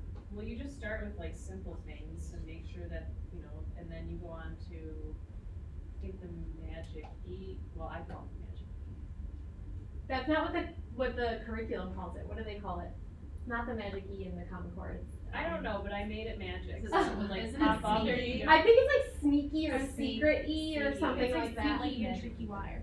Well, I made Sneaky it E and magic, tricky like I Y. had a kid. So like, everything's magic in 10. Michelle's class. Yeah, I had it like, you pretend had it, and then Poof! there Yeah. it is, and now the whole word changed. I Like, love bite, it. bite, and then we teach diphthongs, I call them vowel, blends. But So we have, that- like a whole program, like. So that it's- You cannot know what you're doing and still. Yeah, because the manual guides you through it. Yeah. But that idea, what Michelle's talking about is that idea of systematically exposing them to more and more and more until eventually they have whole words in their repertoire. Thank you for sharing. So there's a lot of text on the screen. You don't have to read all of this, but I'm highlighting explicit phonics. So this is that debate between whole word approach versus phonics approach. In explicit phonics, it's highlighted because that's the one that we're talking about in this class. You're teaching isolated sounds, blending the sounds together to create a word. It's sounding out. It can distort sounds, like in the word bat. Bat, at. I don't know how that's a distorted sound. Bat, at. That's a bad example. I need to take that off. What's another? That's what you say.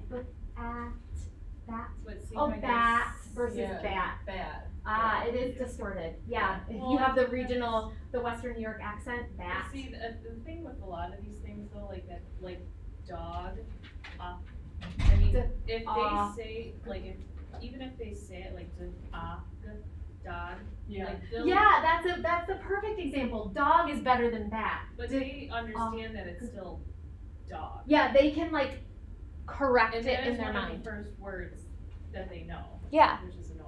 It is annoying because it's all not not perfect.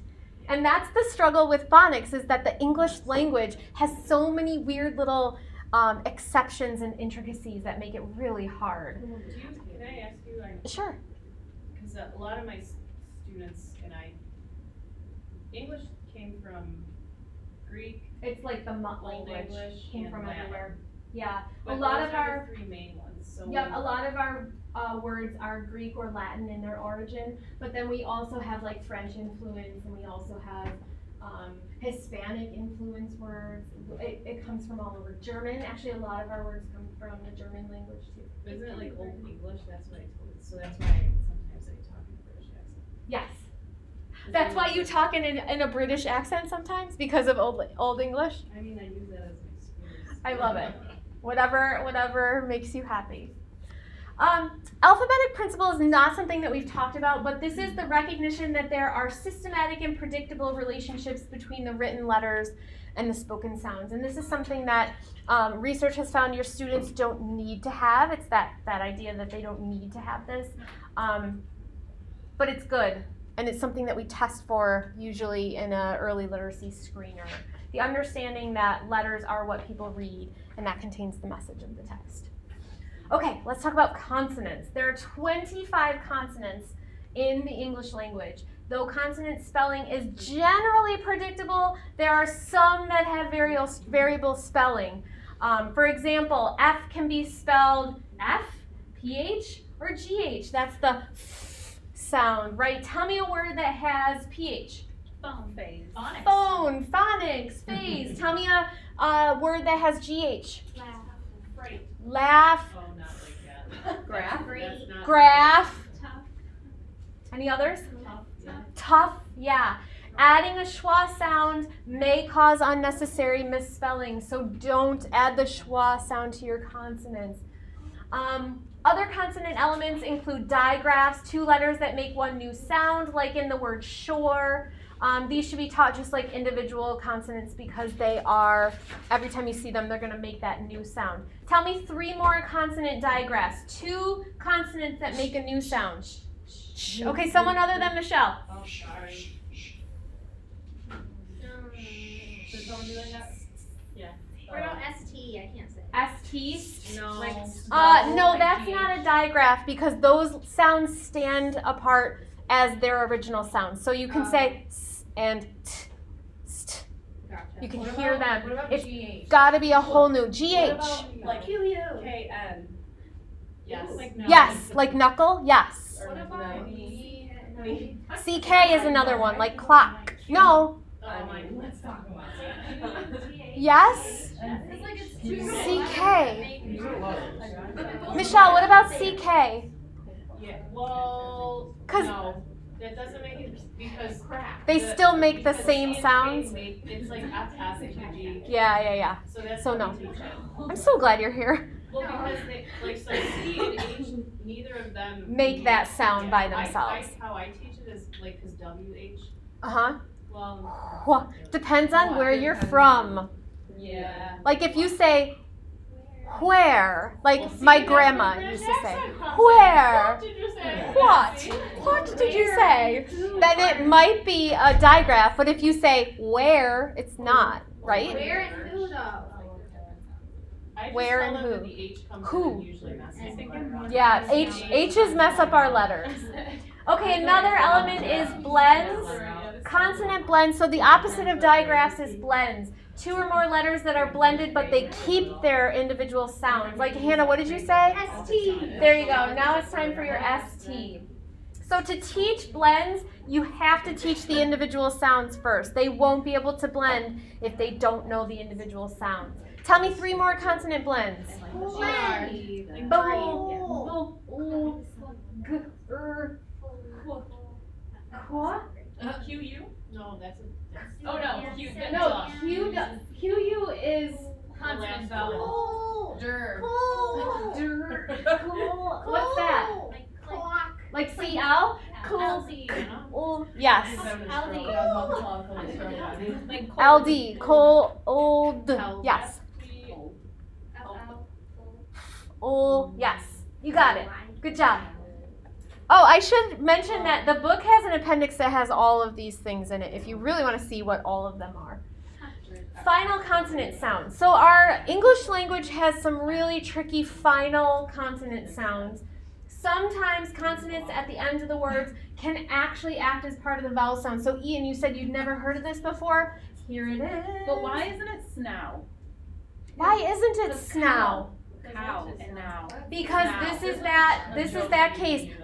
If it appears at the end of the word sometimes it can have a different sound. So like snow, holly sounds like E, cry. Sometimes consonants at the end of the word are pronounced differently, like the letter S in bus versus has, an S sound or a Z sound.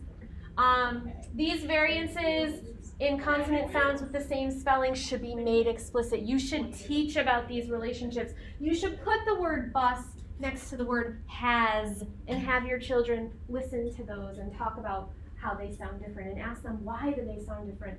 And then when they ask you why they sound different, you can say, because it's English. There's no good reason. No. So on top of that, we have some confusing consonants. C and G are very hard for children to learn. Think of how C and G sound in all of these words. Cycle, 2 different sounds, same word. Ice-icle, same word, 2 different sounds. Gorge, gauge, 2 different sounds in the same word. You should teach the most frequently occurring first, like the hard sound k and g, and then introduce them to the soft sounds, which are a little trickier, like celery and giraffes. When your children are reading and they get to the word cycle and they say sisal, you should try another sound strategy, which is, do you know another sound for that letter? And that makes them think that maybe there's another way to say that. What about when they're like trying to write and spell and you say sound it out but they spell it wrong? Do you correct them? I would never. I always accept invented spelling, but I always write when I'm checking students' work, I'll write the correct spelling beneath it or above it. Now, if it was a spelling word from the previous week, for sure I would mark off for that. But I would always, as a teacher, accept inventive spelling. And inventive spelling is exactly what you're saying. They are not quite right, but you can tell that they're sounding it out and using the strategies that they have. I try not to people love to talk about spelling. It's like such a non-thing that I even think about. I hate it. I had to give weekly spelling tests when I taught 3rd grade, and I hated it. And there's research that shows that focusing on spelling is actually kind of a waste of your time, because some kids, just like what we were talking about, some kids you'll give them the spelling word, they'll memorize it, they'll study it, they'll practice at home, and then the very next week they won't be able to spell it correctly in a sentence, because it's that quiz kind of studying that you easily forget. And it's much more valuable to use in the moment teachable moments to teach spelling. And they find that kids, most children just learn to spell as they read more, but not everybody. Some people, some of you probably still struggle with spelling. There was a 1st grade teacher that I served, and she said that they can't read through osmosis, but they can learn to spell through osmosis. Yeah, that's a great way of thinking it. Did you hear what Genevieve said? Kids can't read through osmosis, that needs to be explicitly and systematically taught. But kids can learn to spell through osmosis. Just reading more, being exposed. You could totally whole language approach spelling, because it works, but not so much for reading. Which is funny, because in real practice, we do the exact opposite. We love to explicitly teach spelling over and over and over, and we do whole language for reading, where we really need to be explicit and systematic. So there's a lot of debate on the sequence of teaching consonants, what's the best order. Some say that you should start with these sounds because they are articulated with a continuous stream of breath and they're easier to perceive. We talked about that last week. So it's easier for kids to learn to read and write the sound because they can drag it out like that. When they're trying to spell or read the I sound, in the middle of big, what do? When they get to it. Because they can't stretch it out like this. They can't go, So instead, they do b. They might say I, but often you'll hear them, especially if they're trying to write, they'll go and repeat it. Have you ever heard a kid do that? Yeah. It's because it's harder for them. Instead of a word like you can kind of stretch that out. Some suggest mixing in some vowel sounds early so that they can begin to learn to read right away. They can read words. But everyone agrees, no matter what stance you take, everyone says start with letter sounds, not letter names. So why? Think about the letter name and the letter sound for why. So if you have a child who's learning, let's see, let me think of a good example before I say it because I always do this wrong.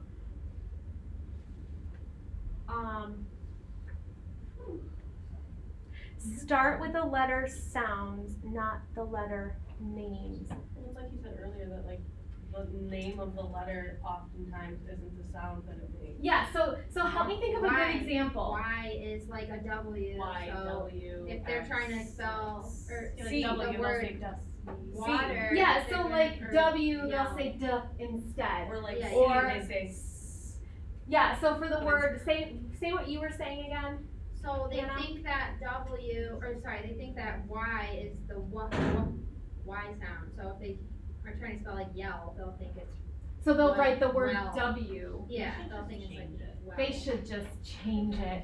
But this situation confuses children, which is why there are programs that don't teach them the letter sounds, because then they have to correct in their minds for, is this the sound or is this the letter that I need right now? G was the one I was thinking of. Say your G, example. If you do G, it's just Oh yeah, G sounds like what? J. J. So they might pick the letter J. Or So if you see really wacky spelling in your first graders, it might be because they're relying on the letter name instead of the sound. So if you just see like bizarro spelling, that might be why. Think of the letter sounds. So even though, I'm gonna go really quickly through this because I feel like we spent a lot of time on vowels last week. There are 5 vowels, but there are 21 vowel sounds in the English language. They're irregular often because they have different spellings, over 200 spelling variations for vowels in the English language. Yuck, 200. And you all have learned to spell them. It's amazing. There are 5 generalizations that can fall into 5 different categories. So these are the rules that we teach children. Just know whenever you're going to teach a rule, you got to throw in the exception so that they know that it's not the same every time you read it. So the first one is CVC. A vowel is short when it's preceded and followed by consonants. So bat, sit, hot, all have the short vowel sounds. And then a vowel is short when it's followed by 2 or more consonants, like batter, sitter, hotter, better. More than 1 in 4, every 4 short vowel words will follow this pattern. 1 in 4, that's a pretty consistent pattern, but even still, not perfect. Open syllables and long vowels. So a vowel is long when it comes at the end of the word or a syllable. So nay is at the end of the syllable. For nation, we'll say its name. Long vowels say their names. D for decode at the end of that syllable. Some non-examples include father. We don't say we don't say father. We don't say mother, right? These are so hard for me to say wrong. But roughly 1 in every 5 will have this pattern. When it's at the end of a word or a syllable, it will be long.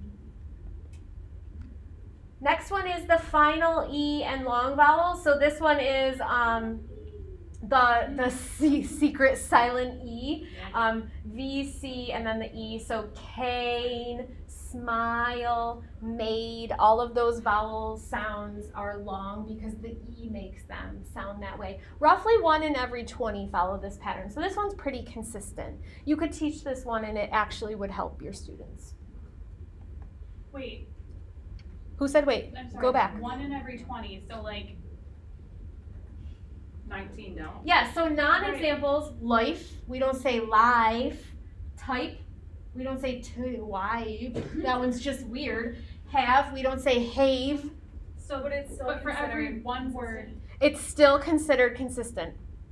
Because we have, remember, 200 different potential sounds that the vowels can make. So 1 in 20 is still going to be pretty consistent. But you can see there's a whole bunch of examples of not being consistent. Because it's English! Yeah, so does this surprise you that the silent E rule has that many inconsistencies? Yes. Yeah, we love to teach that one. This one is the rule when two vowels go a-walkin', the first one does the talkin'. You've probably heard that. 1 in every 3 vowel digraphs are predictable.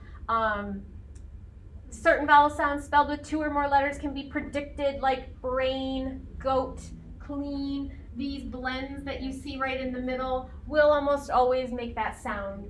Now here's clean, will always sound like that, but then there's bear, that doesn't sound like that. Book, you would expect book to sound like what? Book, like school. Doesn't. Friend, author, author's a fun one, because AU normally says what? Ow. Like ow. Author, we don't say that, we say author. Fun things that don't follow rules. So generalizations and rules will not work every time. Students need to be taught a flexibility strategy or a try another sound strategy. So if you are ever teaching rules, you need to throw in exceptions and tell them, try another strategy that you know, or do you know another way to say that? Vowel decoding charts can be helpful. They're charts that just show students the various spelling and the sounds that can match those spellings. I'm skipping that one. So the whole approach, this was on the quiz. Students learn about phonics through reading a whole selection of text and studying familiar word patterns. They generate their own patterns. This needs to be combined with explicit instruction in phonics in order to be effective. Here's a suggested sequence. I think this comes from Gunning. Yeah, Gunning, for introducing the vowel sounds. So consonants, there's not a real agreed upon order that you should teach the consonants in, but vowels is pretty consistent. Everyone starts with short vowels. Why would we start with short vowels? Because they're in CBC words. Yeah, winner! You might want to start with long vowels as a teacher. Why would you think that you should start with long vowels? Because they say their names. Because they say their names, they're easier to spell. But it's always that they say their names because of some weird, funky, strange rule. Okay. So words like he and see and no, of course, you can teach those early. But it's actually better to start with the short vowels because they're in shorter words, CVC words. Then you move to long vowels. Then those strange R-controlled. Remember, R does something really weird to the English language. It's bossy. R is bossy. I like that. And it changes the way that we say our vowels. And then you end with other vowels, which are like the digraphs, the ones that sound, the diphthongs, the ones that blend together and make a whole new sound. So that's pretty agreed upon for how we teach vowels. So along with your good, explicit, systematic phonics instruction, students who struggle to decode words need extensive practice through the reading of text. So it's not enough to do your 15 minutes of phonics. You then have to immediately show them books that have those words. Do you know sheep in a jeep? Sheep in a jeep on a hill that's steep. What might we be focusing on for that? E. The E, the double E. And then there's decodable text. This I showed to people because I don't know if it's, what's it called? What are those called? High Noon. High Noon books are designed for middle school and adolescent students, and they are decodable texts that are age appropriate. So for your students in middle school or high school who still need phonics instruction, you discover that, you're the literacy specialist maybe, you discover that they need it. They have designed books that are made for them so they don't feel like babies reading sheep in a jeep on a hill that is steep. So it's like spooky stories, it's murder mysteries, things like that in the decodable level text. Amazing. You can also read articles that have phonics. Some kids just prefer nonfiction. But you should always have high quality decodable text. Many programs come with these texts built in. But above all else, phonics is a means to an end. Once it's mastered or they have automatic word recognition, there is no need to continue with it, and your focus should shift to other skills. This is where differentiation becomes really important. So in a typical first grade class, everybody's going to learn phonics. It's just part of your daily instruction. After that, kids are typically learning to read in first grade, and after that, you should not be focusing heavily on phonics except for new funky things that you want to teach. You're not going to spend as much time every single day unless your students really, really need it. Ugh, I'm exhausted. It was a lot. Okay, let's take 10 minutes break, come back, and we'll talk about play, and I'll answer any questions that you have about phonics that I'll just refer you to Michelle. I'm just gonna refer Michelle, do you want me to show you how to I have do a your question test that's report? not necessarily about phonics. Sure. But like, so when we observed in school 35, we were in a fourth grade classroom, but there was probably 2 students at fourth grade level reading level. Like, Maybe. yeah. There were a So most of handful them are at below. first grade, a majority at second grade, and then like a handful at third, and like at fourth grade. So what would you spend your time on? Because you obviously have your curriculum that you have to teach them actual content. You So gotta hard. enrich that content, so tell me things that are not like that, what are words that are spelled that are not like that? You somehow Do you have wanna know to when find you're a way to work in that basic phonics instruction. I think that like the guided reading block is usually the best place to do that because most schools are gonna have that like grade level curricular program that you just have to get through and you have to do that. But then carve out time usually in that guided reading block where you can get into small groups with them and give them that pointed. Yeah, we never actually, we never instruction. saw, Okay, so then you do it this time, right? we saw a lot of math and we saw some like social studies and science, which, which, So maybe it was happening. yeah, it could have been, but like, I just know, so they would like read their social studies textbook, and I'm like, there's no way any of these kids are reading alone, like, So my fear in a district like RCS that's got so many students with so many needs and so little staff to care for them is that like they don't have enough literacy specialists to Yeah. get all of the kids. Yeah. And then I wonder like, is the instruction that they're getting super effective and are they getting exactly what they need? It's just hard. But that's what I would do as a teacher is spend, you gotta teach your curriculum if you have it mandated and Yeah. required. And then I will make sure that during guided reading, I'm getting at least 15 minutes with my students who are still decoding and being on the phonics.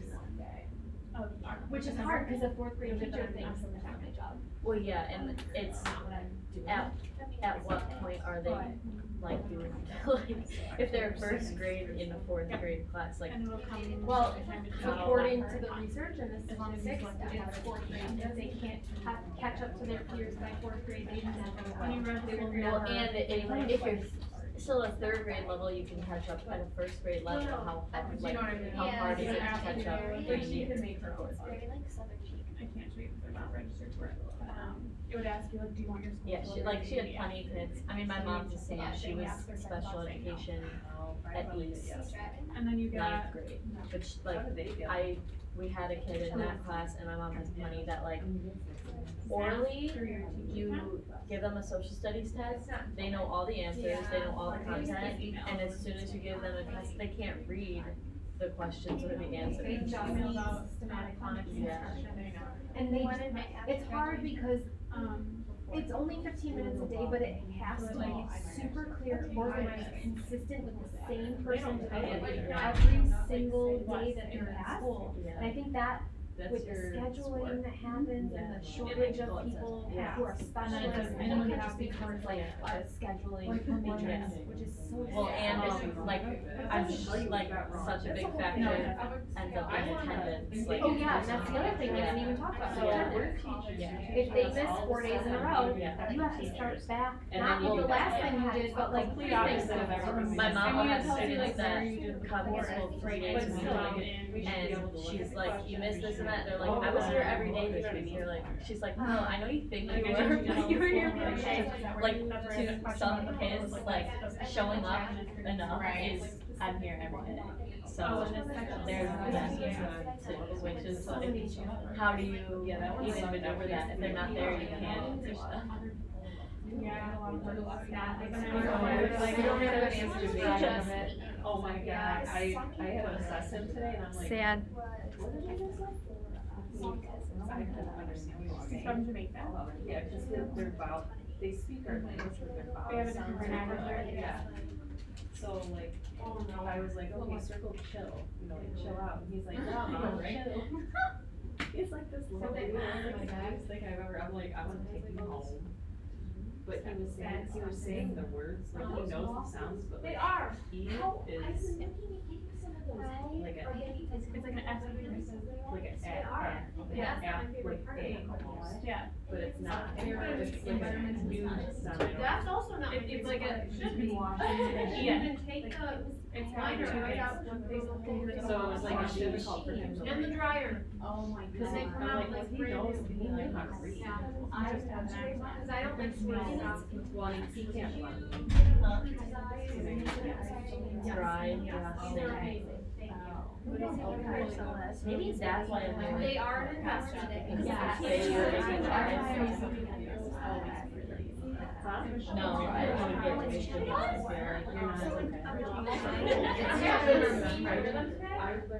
It's the But I had these on like walking out the door and I just kept going and. Yeah. Didn't figure out it. So there they are. You'll never see me in class again. I'll enjoy this moment. Enjoy it. And I just realized that. What do you call it? That video, like the skill stream is called, what kind of program? No, but like it has the readers and the workbook. Program? That's your ELA curriculum. It's a phonics program.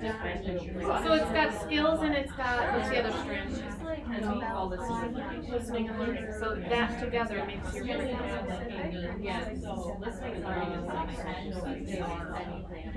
But that's where they get the literature in the comprehension strand. I'm sorry, I'm saying that in my mouth. But like other schools do it. Like, as much as I always tell See, I like the skill strand, I love the readers, but they're so not so boring. Well, they're not, they're not. I just keep thinking like. Grant's going. Gran is going. Gran is parasailing this week. That's nice. I know. Let's go have lunch at the Ritz. Best kids are like, yeah, grandma's not. That idea. They're like, just, and they're city kids, so they're like, what are you talking about? Talking about like, what? Riding the double-decker bus Yeah, and going so to the I Ritz. was totally like, these are the people I have no clear kids. They don't know what that is. That's my biggest complaint. Climbing and, Oh, I mean, I'm basically gonna make us. She does like the Asian dance. she's like this really That's a guy. He has wings. I don't get I need it. more time. We need to unpack this. It's gonna take a while. Why he looks like that? It's not right. No. And you're supposed to just like fly through it. I know that sucks, there's no time, like, those could be really cool, like, if we could unpack those and we could like make a whole like curriculum. Make it culturally responsive. Yeah, but, right, no time, so I was like, we're moving. Because that's not supposed to be the focus of those. It's supposed to be the phonics instruction. But they do a good job on the phonics. They do. But I hate the readers. All of them. None of them are. No, I like And You're really last awesome. I like Grace. I love it. What else I like to read? Good. Yeah. I mean, none of them are. Can I just send it now? And then you send it out. Yeah, That's my biggest thing. Like we do. Perfect families. From Bridge. Send a look. And then why are first graders learning about the Gardens of Babylon in the literature? I know, or the outlaw. Does anyone know how to turn down the Outlaw, fan? they tell the legend Probably of the that. outlaw. Oh, yeah. Telling my dad about it. No, I If you're feel feeling like it. I'm doing inner city kids about the guy robbing a stagecoach. I think it's like. That might be actually. I actually never thought about about it. it. That's the one they could. Yeah. Oh, yeah, you got that money. No. You're fine. On this side. Whatever connection over we here. need to make. Oh, yeah, it's because I won't, it's fine on me, like making my eyes very dry. It is? Yeah. It's up there. What's wrong? The fan is hurting my eyeball. Oh, it's hurting your eyeballs? It's turning her eyes into gray. Oh, I'm like sweating up here. I feel like these are spotlights that just Oh, one. my eyes are bleeding too. Yeah, it's on one. Is that okay? One. Yeah. Sorry, if you wear contacts, I didn't even think about that. No, I just making them dry. Oh, or just dry. Okay, who has? I think that was 10. I wasn't keeping track. Who has questions? Hannah. So I feel like I week too, maybe it has a similar answer, but like. That means I didn't answer it well. Go ahead. No, it's just like, so is this something that like we go into wherever we work and they're gonna be like, this is how we teach phonics here, or is this something we have to create ourselves? Nope.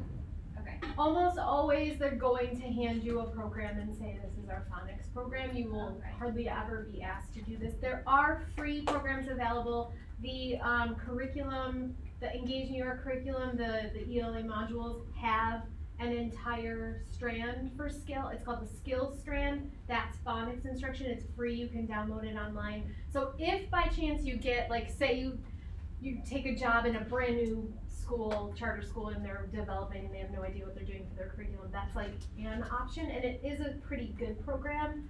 Michelle and I were just talking to the break, some of the issues I have with it. It's not always culturally sensitive, but it is a really well sequenced, systematic program. But that is not something that the typical teacher will be planning. Is anyone opposed to having the door propped? So here's a really depressing reason why we're not allowed to prop the doors, and it's the active shooter. I'm sorry. I'm a door propper. I want it open too, but we're not supposed to. But if no one cares, we can. That's the reason? Yeah, our doors don't prop. They used to prop open, and they don't anymore for active shooter drills. You're supposed to keep it closed. And we don't have locks, just to be clear. I was gonna say, it's we have no way to unlocked, lock so in the door. grand scheme of things, But it's an extra thing that they have to do instead of just walking in and shooting. They have to open the door. I don't know. So that extra 5 seconds is Could save somebody's life. ours, is It right here. never happened, these tables, probably under the table, bye guys. I don't want to talk about active shooters. Stop it. No. You brought it up. I know I did.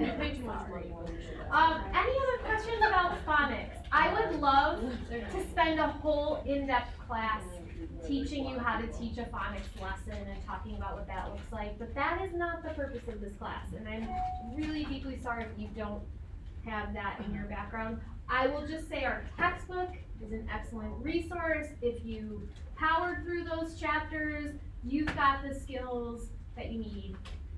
And like Hannah was asking, they're gonna give you a program. As Michelle said, anyone can open the book and teach phonics. It's just a matter of, is it in your program or not? And if there's ever a way that you can advocate as a first grade teacher, kindergarten teacher, even a second grade teacher to have phonics in your program, you should, because it's super important. Any other questions? Okay, let's take a look at our assessment. I'm really excited. We made it to the clay assessment. This is the observation survey instrument we are following all semester. We talked about it very briefly last week with this one slide. Again, a reminder, this is the program that's used in that reading recovery program. Just to remind you, reading recovery is a heavy phonics program. It's not meant for every child. What they do is capture through assessment all of the first graders who are well behind their peers. Those kiddos get put into reading recovery programs, and then the research is just astounding at how well they do with that systematic, heavy phonics approach.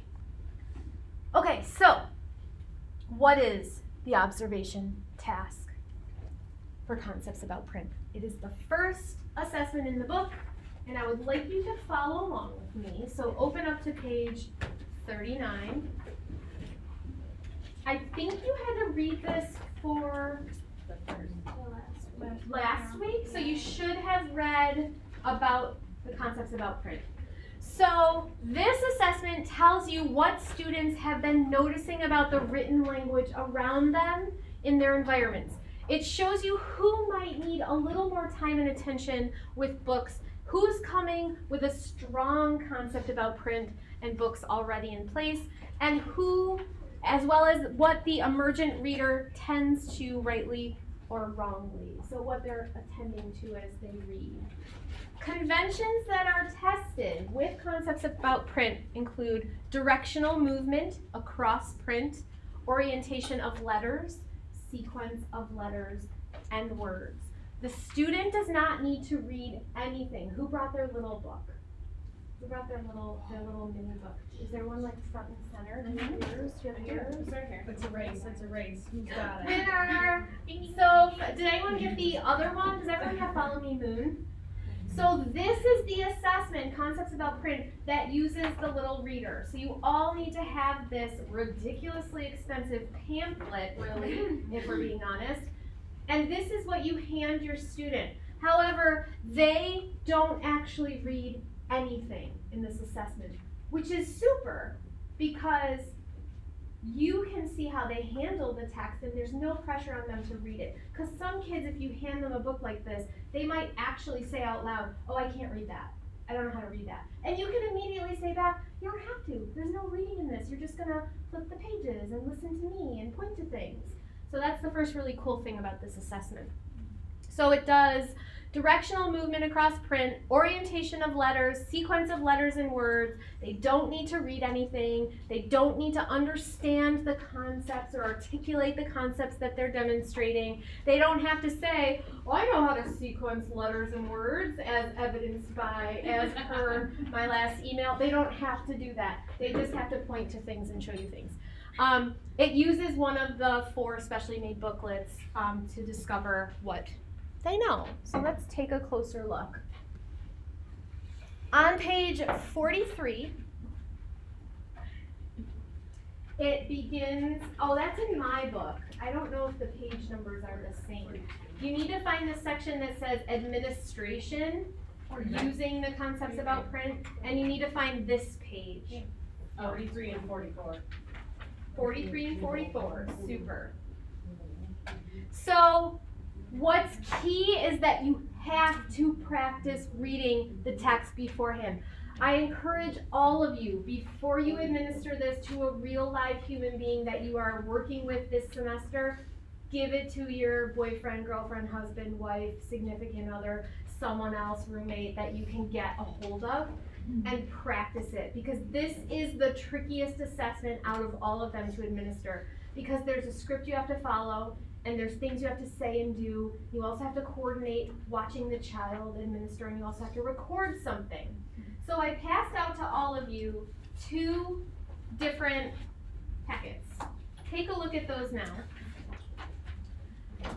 You'll notice that they are exactly the same, except one says, I used pink, I don't know why I did that, that was stupid.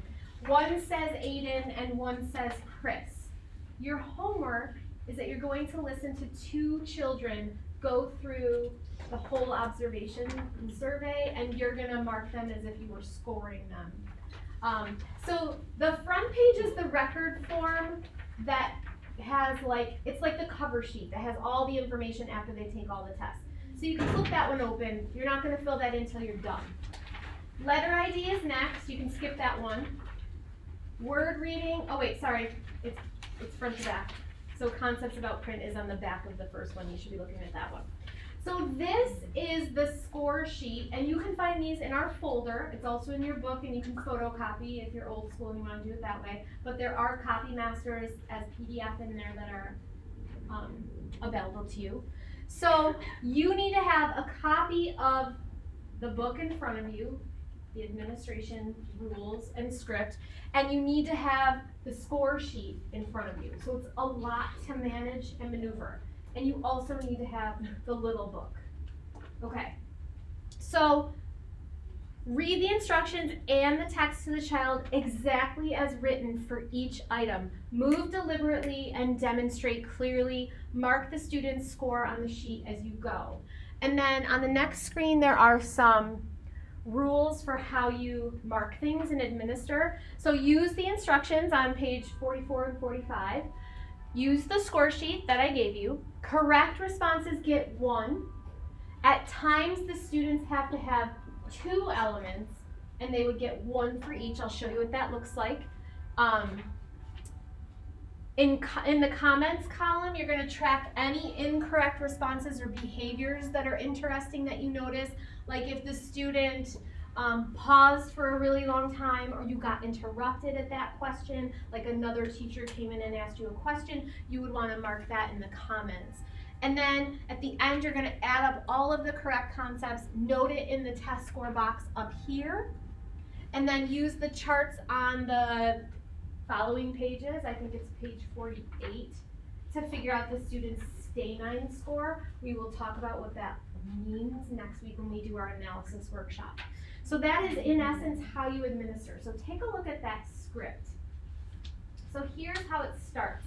The first directive is actually at the top before the boxes, which is a little tricky. So Genevieve, I'm going to pretend that you're my student. I'm going to read you this story, but I want you to help me. So now it says, in italics, it says, pass the book to the child holding it vertically by the outside edge, spine toward the child. So it's like this. Show me the front of this book.